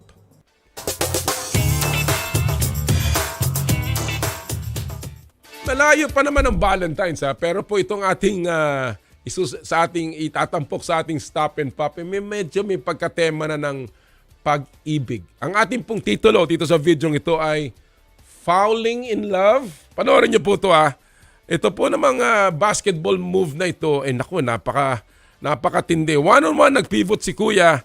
Sabay halik sa defender. Aba, the moves Sa ibang mga referee, foul yan ha. Pero yung ganyan, sipa na lang ang katapat. Fouling in love. Yan po ang ating stop and pop. Actually po, yun po si Christiana Dimaunahan, yung pong anak ni Coach Aris. At yung kanya pong boyfriend na si Hubert Cani. Kaya kayo masyadong masyak dyan dahil talaga namang in love na in love. Alright, we'll take a quick break sa ating pong pagbabalik. Ang Pangulo ng Samahang Basketbol ng Pilipinas, Mr. Al Panlilio, will be with us. Ito po ang Power and Play hatid sa inyo ng Cherry Loom, Cherry Tigo, Chooks to Go at ng Arena Plus. Ang oras po natin, 9:21 ng umaga. This time check is brought to you by M2 Tea Drink with malunggay, okra, and luya. Drink your gulay and fuel up on energy with M2 Tea Drinks.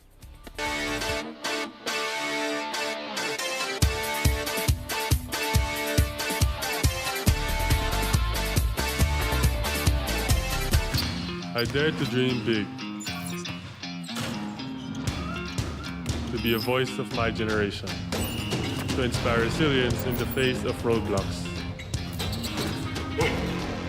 And in sharing my stories, I let others share in my passion.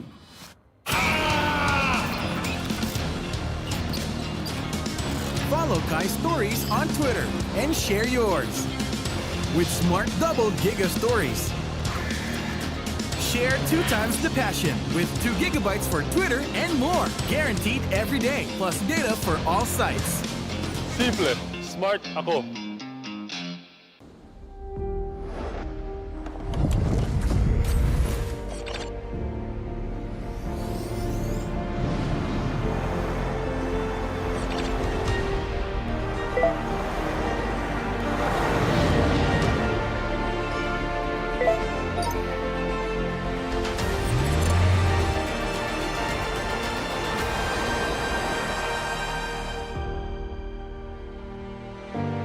Sherry. Masarap. Malinis.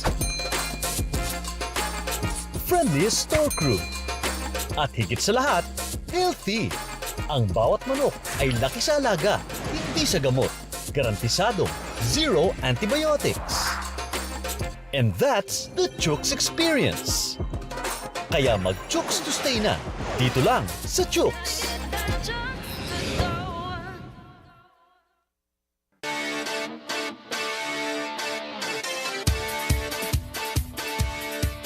Totoo sa paghahatid ng balita, impormasyon, serbisyo. Totoo sa'yo. 92.3 Radyo 5 True FM. Dito tayo sa totoo. Mukhang kailangan ko na naman palitan ng bubong ko, pare. Mag-iisang taon pa lang yan. May tulo na kagad. Ay, bossing! Baka naman kasi hindi matibay yung ginamit nyo. Dapat ang gamitin mo ay Cherry Loom, ang yerong aluminum. Basta yero, Cherry Loom. Tibay protektado sa pangmatagalang yero. Buhay Unleash. Nais mo bang makamit? Kontento ka na ba sa buhay mo? Kasusweldo pa lang, ubus na. Yung iba nga, hindi pa sumesweldo, ubus na. Ang tagal mo sa trabaho, wala pa ring asenso. Gusto mong magnegosyo, pero hindi mo alam kung paano. Sa iyong relasyon, punong-puno ba ng komplikasyon? May pag-asa pa ba tayo? Good news! May Buhay Unleash! Ang programang gagabay sa'yo para ilabas ang galing mo. Kasama ang nagbabalik na power couple na sina Vic at Evelyn Garcia tuwing Sabado alas 4 hanggang alas 5 ng hapon. Dito lang sa 92.3 True FM. Ang tagumpay ay makakamtan. Masayang buhay, tunay na makabuluhan. Ito ang Buhay Unleash. Mukhang kailangan ko na naman palitan ng bubong ko, pare. Mag-iisang taon pa lang yan. May tulo na kagad. Ay, bossing! Baka naman kasi hindi matibay yung ginamit nyo. Dapat ang gamitin mo ay Cherry Loom, ang yerong aluminum. Basta yero, Cherry Loom. Tibay protektado sa pangmatagalang yero.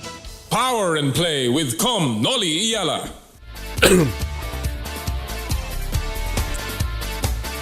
Siya nga pala, gusto ko po magpasalamat kay Wilma Van Hokulum na ating pong kasama po na makeup artist ngayong araw pong ito. Again, maraming salamat kay Ma'am Wilma sa kanya pong serbisyo ngayong pong araw na ito. Alright, Talking about services, again, gusto ko pong magpasalamat sa lahat po ng mga tagapagtaguyod ng Power and Play. Kung hindi po dahil sa kanila, wala rin po ang inyong paboritong kasama at kasalo tuwing Sabado ng umaga. Gusto ko pong pasalamatan ng Cherry Loom, ang yerong may aluminum sa ganitong pabago-bago ang panahon, mga kapatid.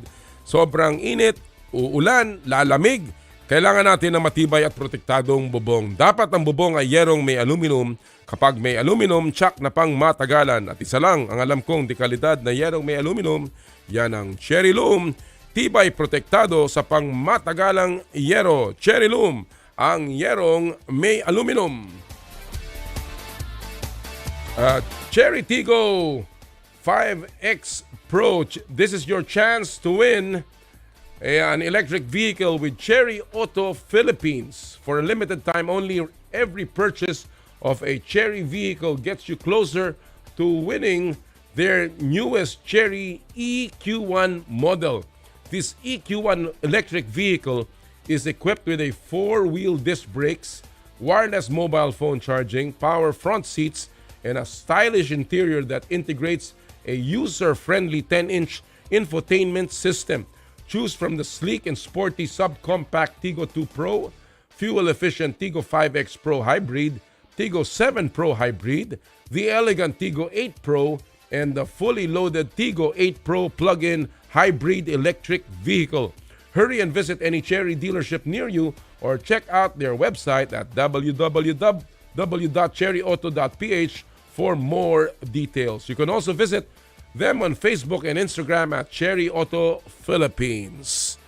Thank you! Chooks to go ang nag-iisang manok ng bayan. Subukan ang kanilang pinakabagong oven-roasted chicken na mas pinasarap dahil sa nagumapaw na flavorful chicken juice. Subukan ang harissa roast, sweet roast, pepper roast.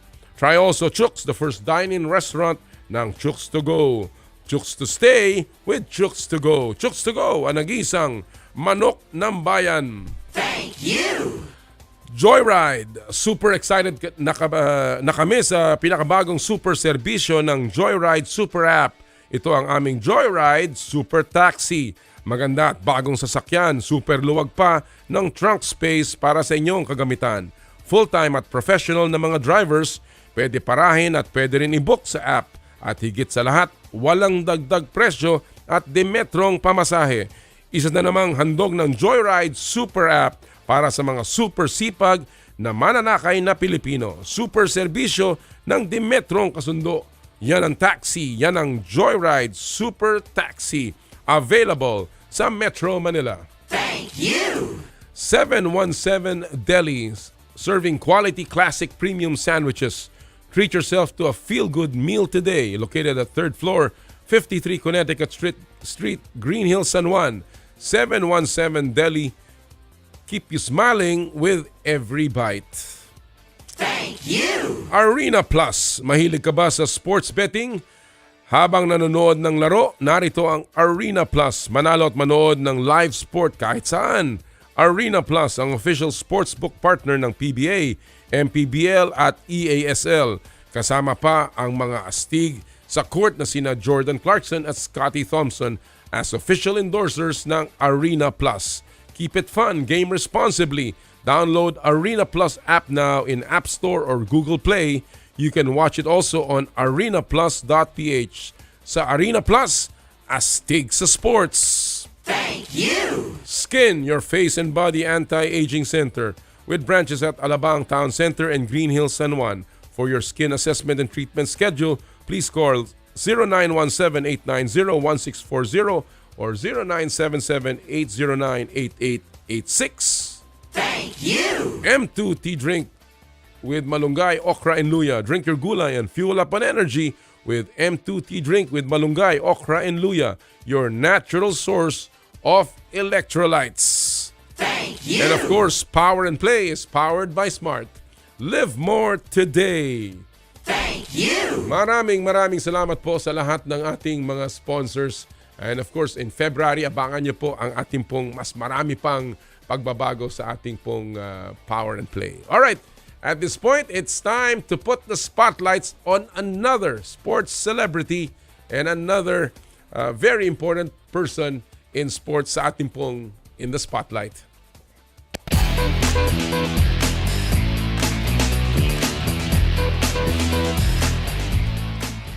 Naging malaki po ang bahagi ng SBP sa nakaraang taon, lalong-lalo na sa pag-host po natin ng FIBA World Cup. And of course, at the helm of that was the president of the Samahang Basketbol ng Pilipinas. Siya rin po ang first vice president ng Philippine Olympic Committee, pangulo ng MVP Sports Foundation at governor ng PBA Board of Governors. Ang ating pong ilalagay sa In the Spotlight ngayong araw pong ito, ang SBB President, Mr. Al Panlilio. Panoorin niyo po ito. At kasama na po natin ngayon, walang iba kundi si SBP President, also the first Vice President ng Philippine Olympic Committee and President of the MVP Sports Foundation. Walang iba kundi si Sir Al Panlilio. Al, thank you so much for joining us today. Thank you. Hi, Nolly. Thank you. Thank you for the invitation. And Happy New Year to you. Happy New Year. I hope wishing you the best this year. Happy New Year to you and of course to the SBP and to all of your concerns. Well, first of all, I cannot start this interview without asking you, how are you? Of course, napabalita na you have decided to step aside sa PLDT as president, of course, because of some health concerns. Kamusta, Al? How are you today? I'm well. I'm really well.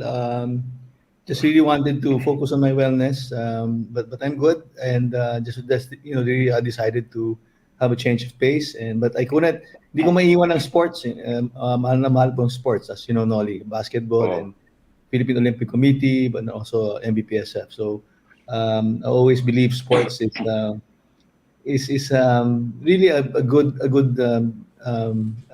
You build great character because of sports, no, and values and stuff like that. So I also applied that during my stint as an executive. Lahat ng natuto ko sa sports, ina-apply ko rin sa corporate world. Well, magandang balita yan. You are still, of course, with the SBP and all of the other sports concerns because kailangan natin talaga ng good leadership, hindi lamang strong leadership, but good leadership in sports. Let me ask you, Al, of course, it was a busy year para sa SPP in 2023. We hosted the FIBA World Cup, and let me begin with that. It was, of course, unprecedented. For the second time, we have hosted the FIBA World Cup 2023, and we also co-hosted with 2 other countries. So, your personal assessment first of our hosting. Well, I'm actually very, very proud of that, no? And I think we were able to showcase na pwede ang Pilipinas sa world-class event gaya ng FIBA World Cup. And I think we've all the feedback I've gotten directly to me and through other people, through federations. I just met the Lithuanian ambassador the other day. He's based out of Korea, but he visited Manila and I had a short time with him. And he also was praising the Philippines for how we've hosted the event and how the team was actually taken care of. So lahat yun, parang very consistent, ganun yung messaging na nakukuha namin. And ang pagkakaiba daw, hindi lang sa alam natin ng basketball, we're very knowledgeable in basketball, pero yung mga tao natin, yung mga volunteers, yung mga SBP staff that was part of the World Cup, ang kanilang mindset is find solutions for problems, no, so among our guests. And that was one of the priority for us, is to make sure that we're able to, dapat lahat ng ating bisita is masaya, na and they feel that they from the time they step out of the plane up to the time that we send them off in the plane, good experience ang aming hinahambol. Halos I'm sure it's not 100%, but close to 100% ang aming feedback na lahat masaya dun sa nangyari.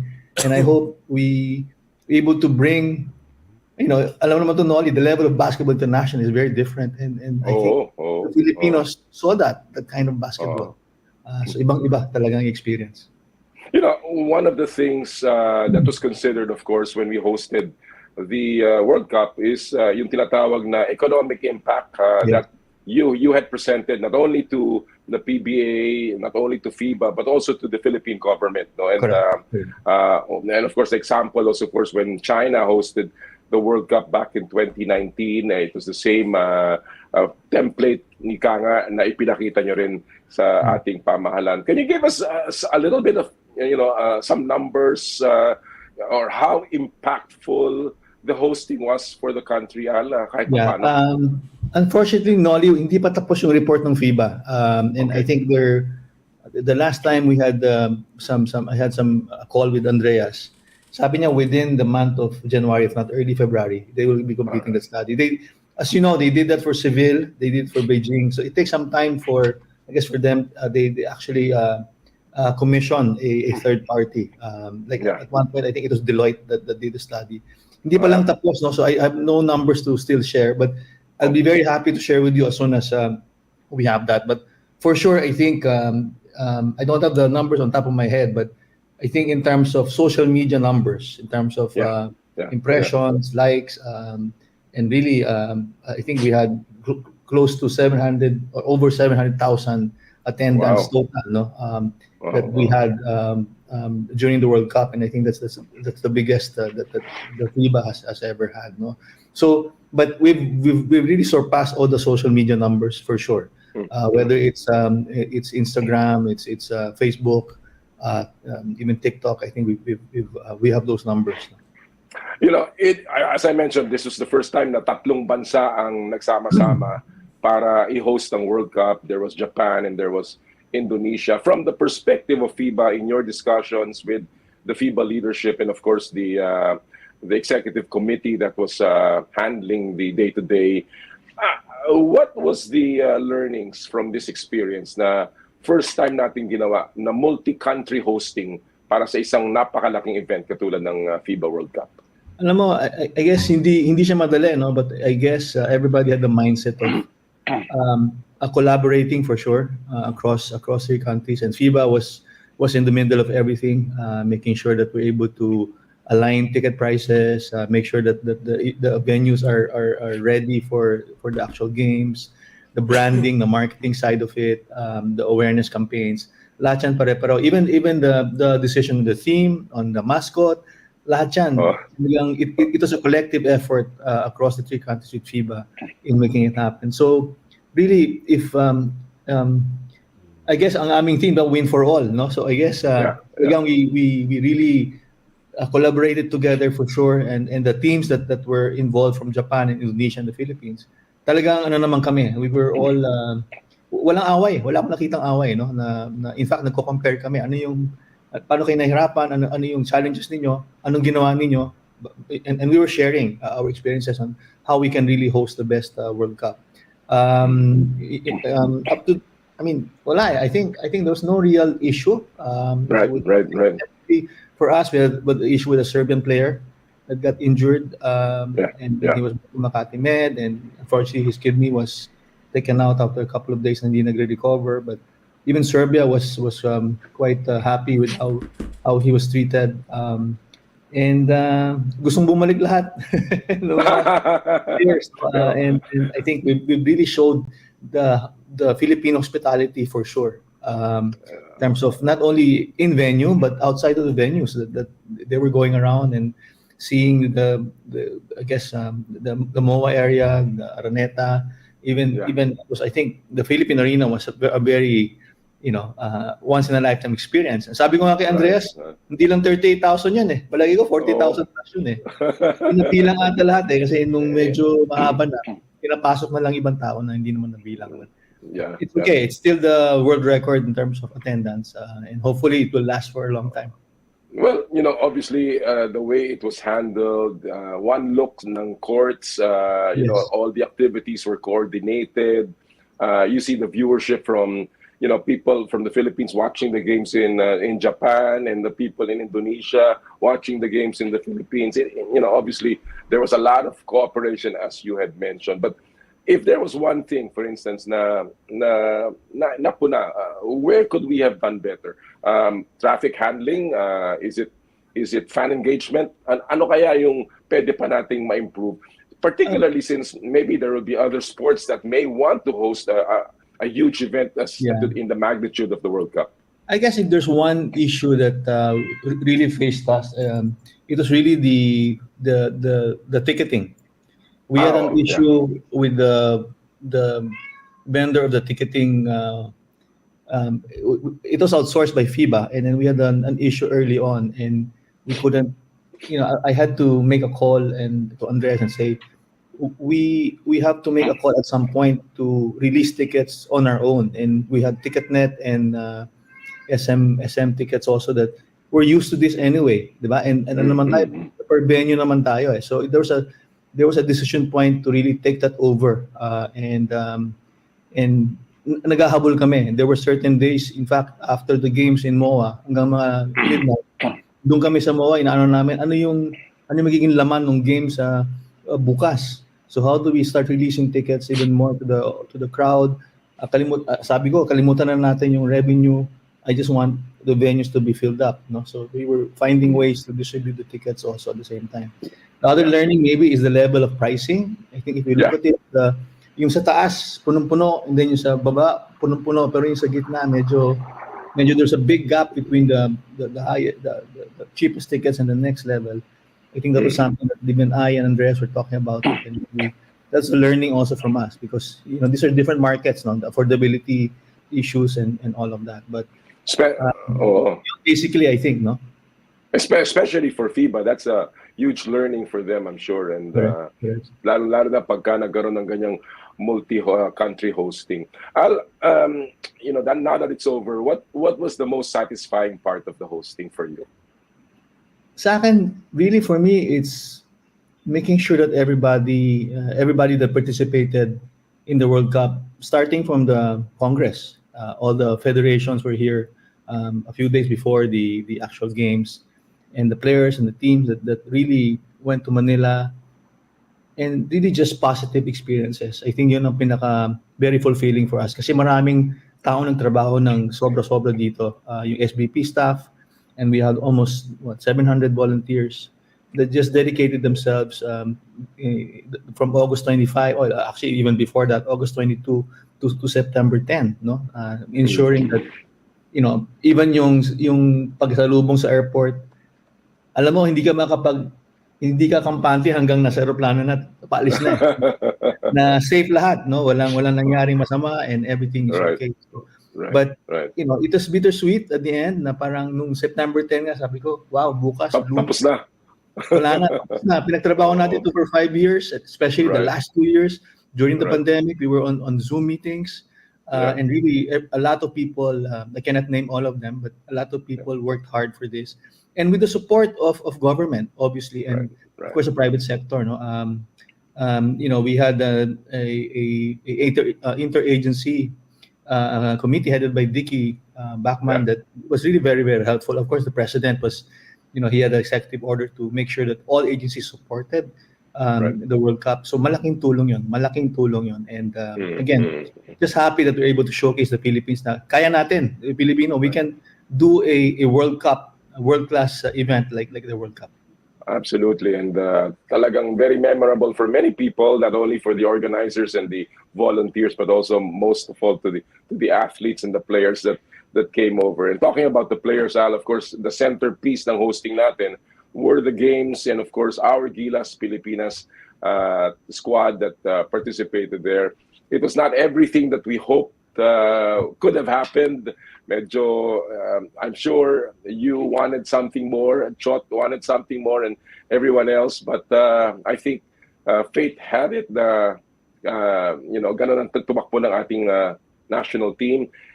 If you look at it, how much of our World Cup experience helped you and the SBP grow in terms of improving the Gilas program? Malaki. I think you also know this. It's not rocket science, and you know this for sure. It needs continuity and chemistry among the teams to move forward. No, so it really needs a team that's together for a long time to really do well and do better. And I think that's what we're trying to improve.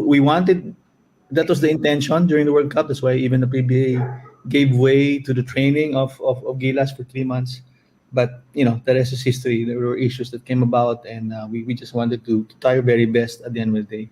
Hindi pa tapos, Noli, meron pa QT, although very difficult yan sa Latvia.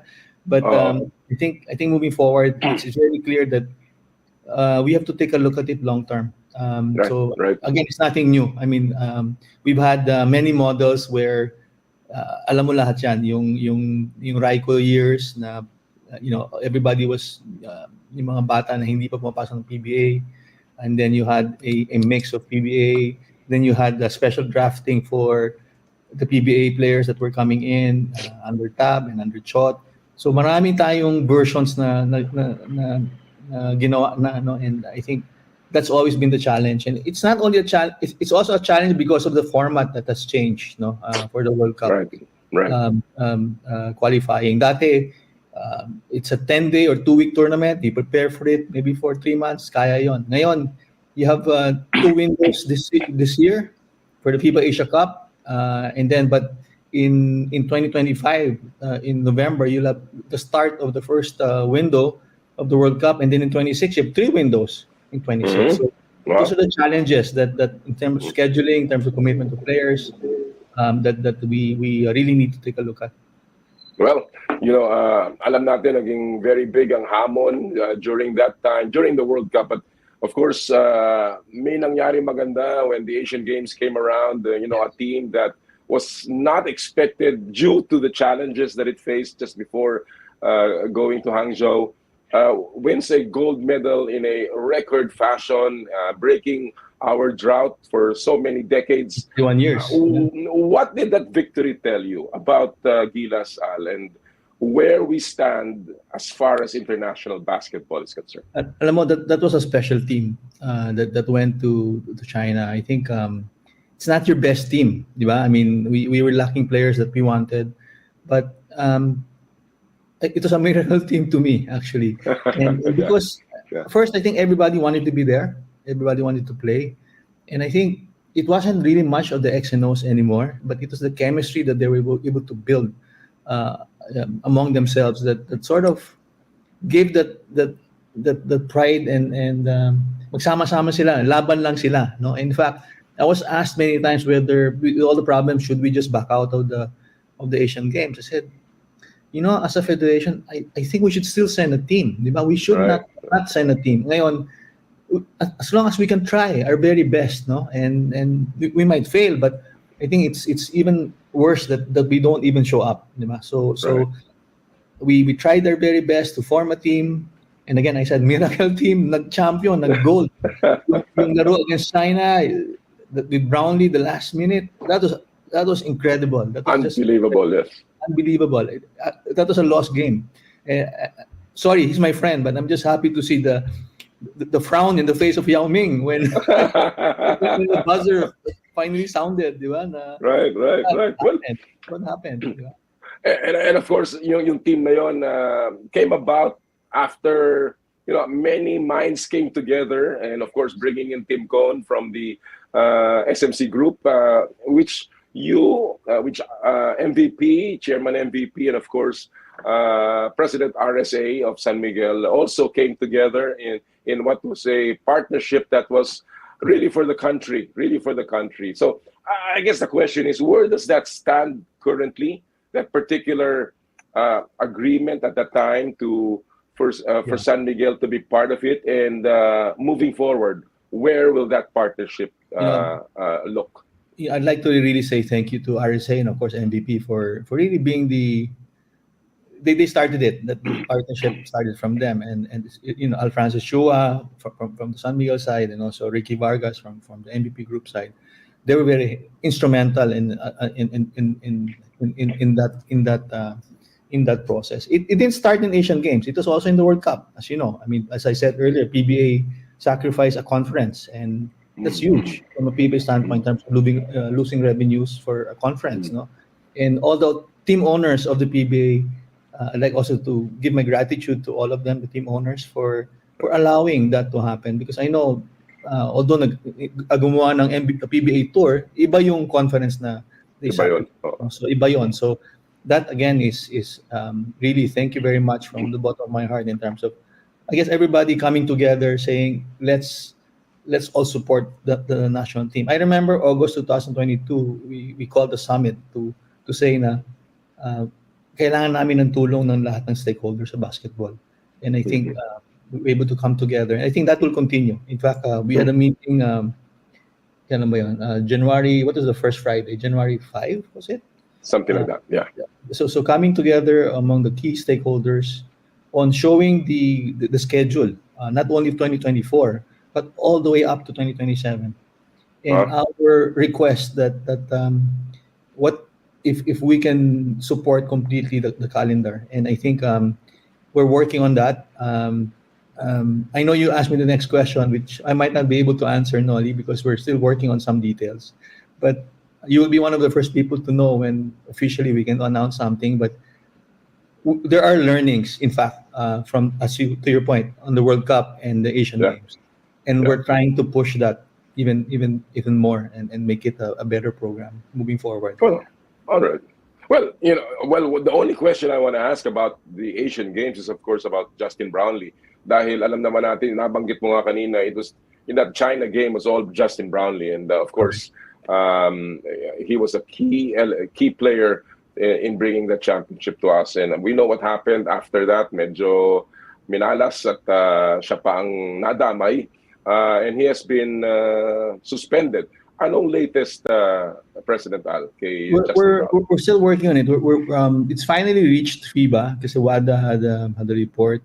Finally reached FIBA, I think, if I remember correctly, sometime early or mid-December.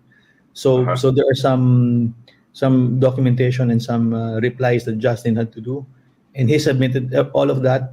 The deadline was last Monday, January 8th. So he already submitted that. So we're just really waiting for FIBA's final decision. But I think he started to serve time, no?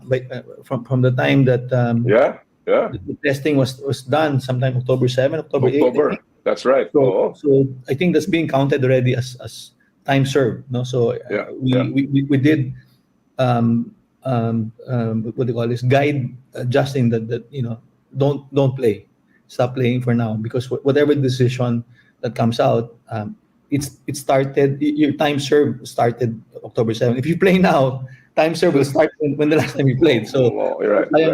So, but I think we're hoping it's just a short, if ever, suspension, and hopefully the time served. Sana makover na. Yeah. That's our hope, and hopefully we're wishing against we're working hard that we want to bring Justin for the next window, no, in February. Sana nga. Maraming nag-aabang, maraming umaasa na we get some good news, and of course a breather for Justin Brownlee in what was both happy as well as a sad development during that time. But if I may say lang siguro, Nolly, on Justin, of course, thank you to Al Francis Chua and Commissioner Willie Marshall, who became team manager and assistant team manager during that time.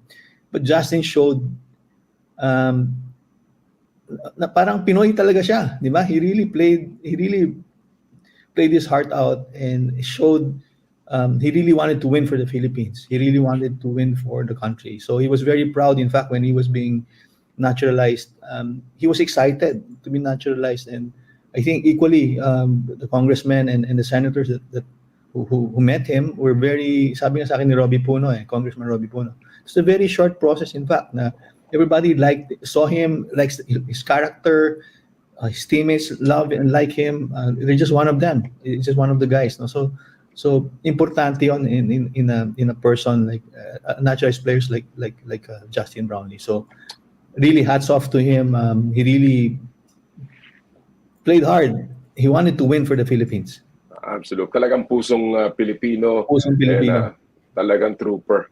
Al, 2024 is here now.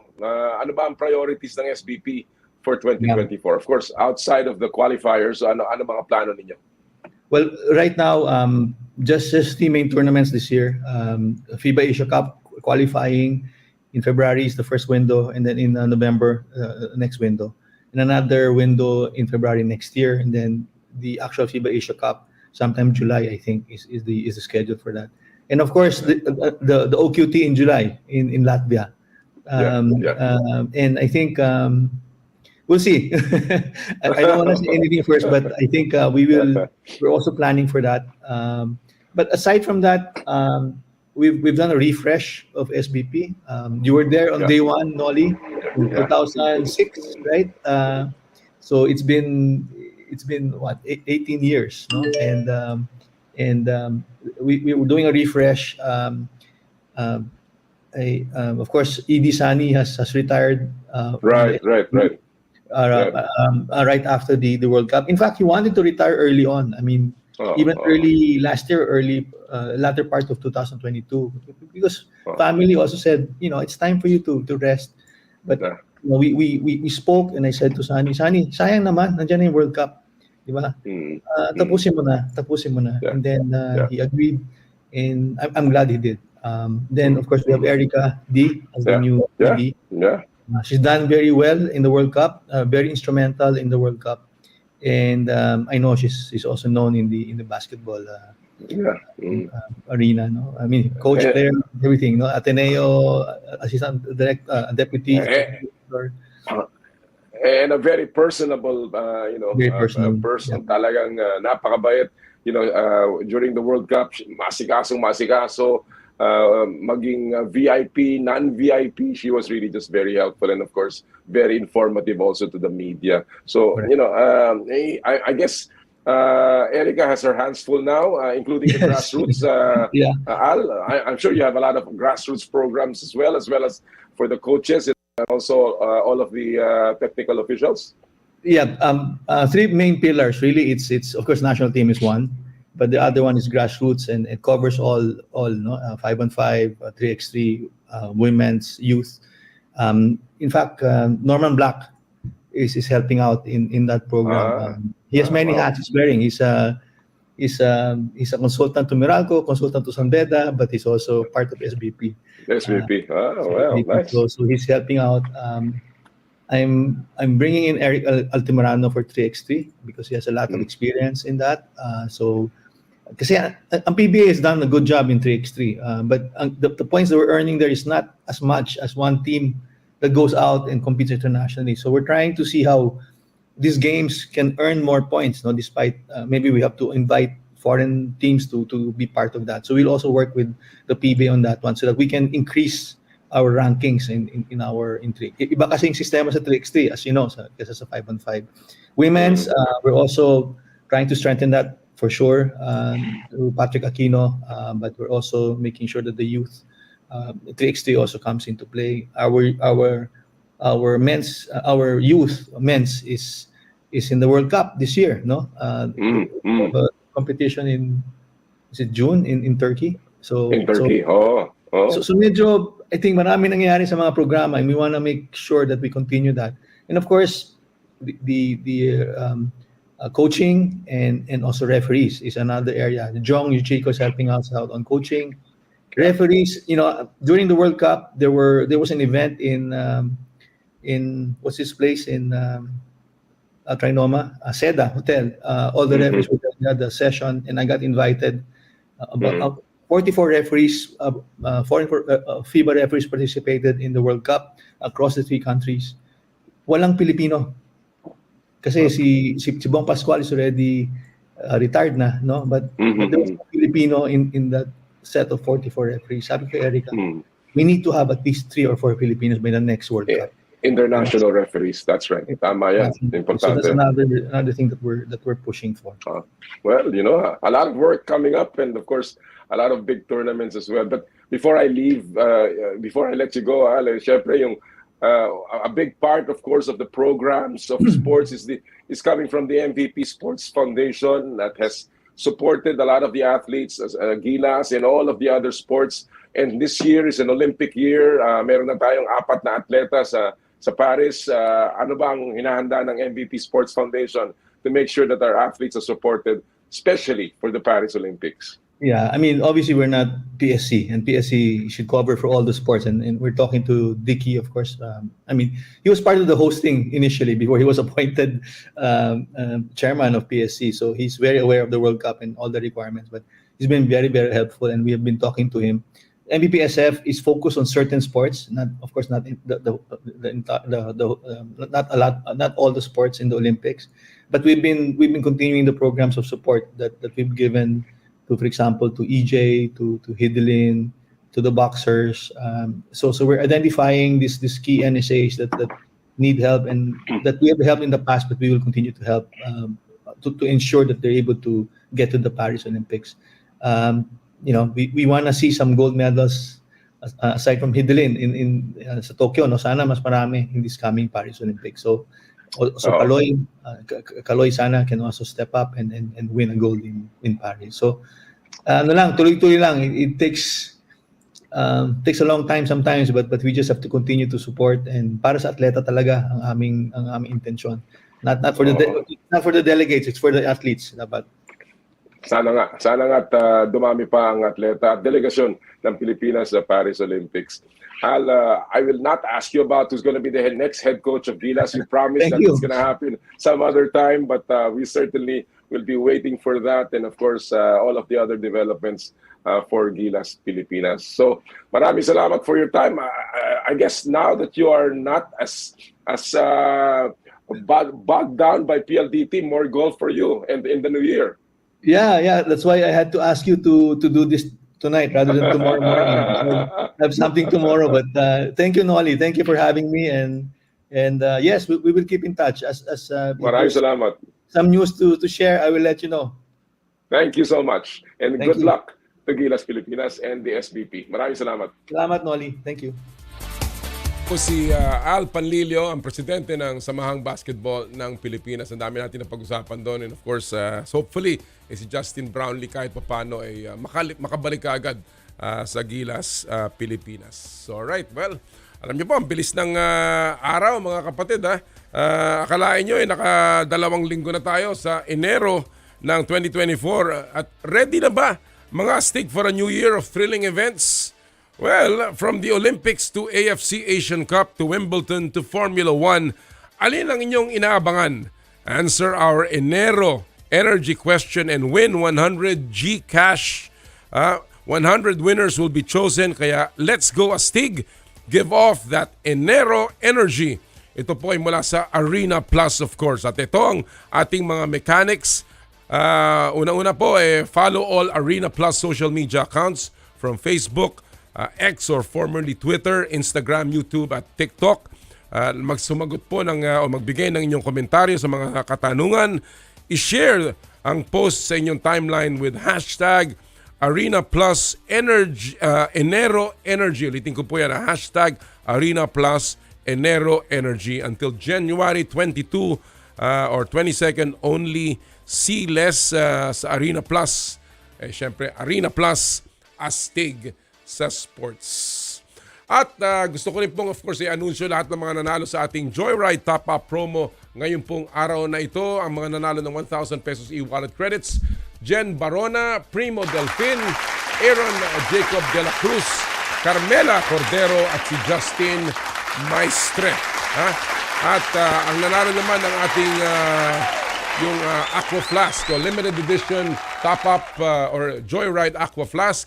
Last week, si Catherine Napilit, ang ating Joyride passenger, at si Cornelio Nicha, ang ating Joyride driver partner. Pareho po kayo mananalo ng limited edition Joyride Aqua Flask. Kapatid, gusto ko magpasalamat kay Wilma Van Hakulam, ang ating makeup artist. And thank you to 1PH at Radyo 5 for our extra time ngayong pong araw na ito. Maraming nagpadala ng kanilang mga komentaryo. Sayang, ang dami-dami po. Well, again, we will read them all next time, mga kapatid. And that'll do it for us this Saturday. Again, pasensya kayo sa aking boses. Hopefully next week ay mas maayos. Sana kayo po ay nasa mabuting kalagayan din. Lagi po natin sinasabi, tuwing Sabado, bawal ang masungit. At sa lahat po ng ating gawain, Ad Maiorem Dei Gloriam, all for the greater glory of God. Kami po ang 1PH Teleserbisyo para sa Pilipino. Happy Sports Weekend, mga kapatid. More power, more play.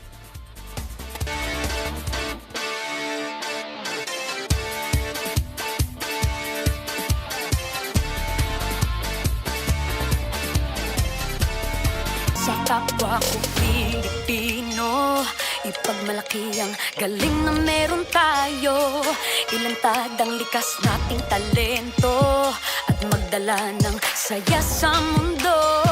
Sa harap ng pagsubok ay di susuko. Para sa pangarap tayo'y porsigido.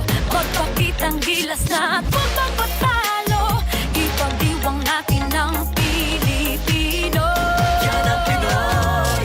Mula noon at hanggang ngayon, talento natin ang bida. Mula sa simpleng bakuran hanggang entablado natin ipakita. May pagsubok man ng Pinoy, pinalalakas ng saya. San man tayo sa pulo, Joble, Sibay, Lakay,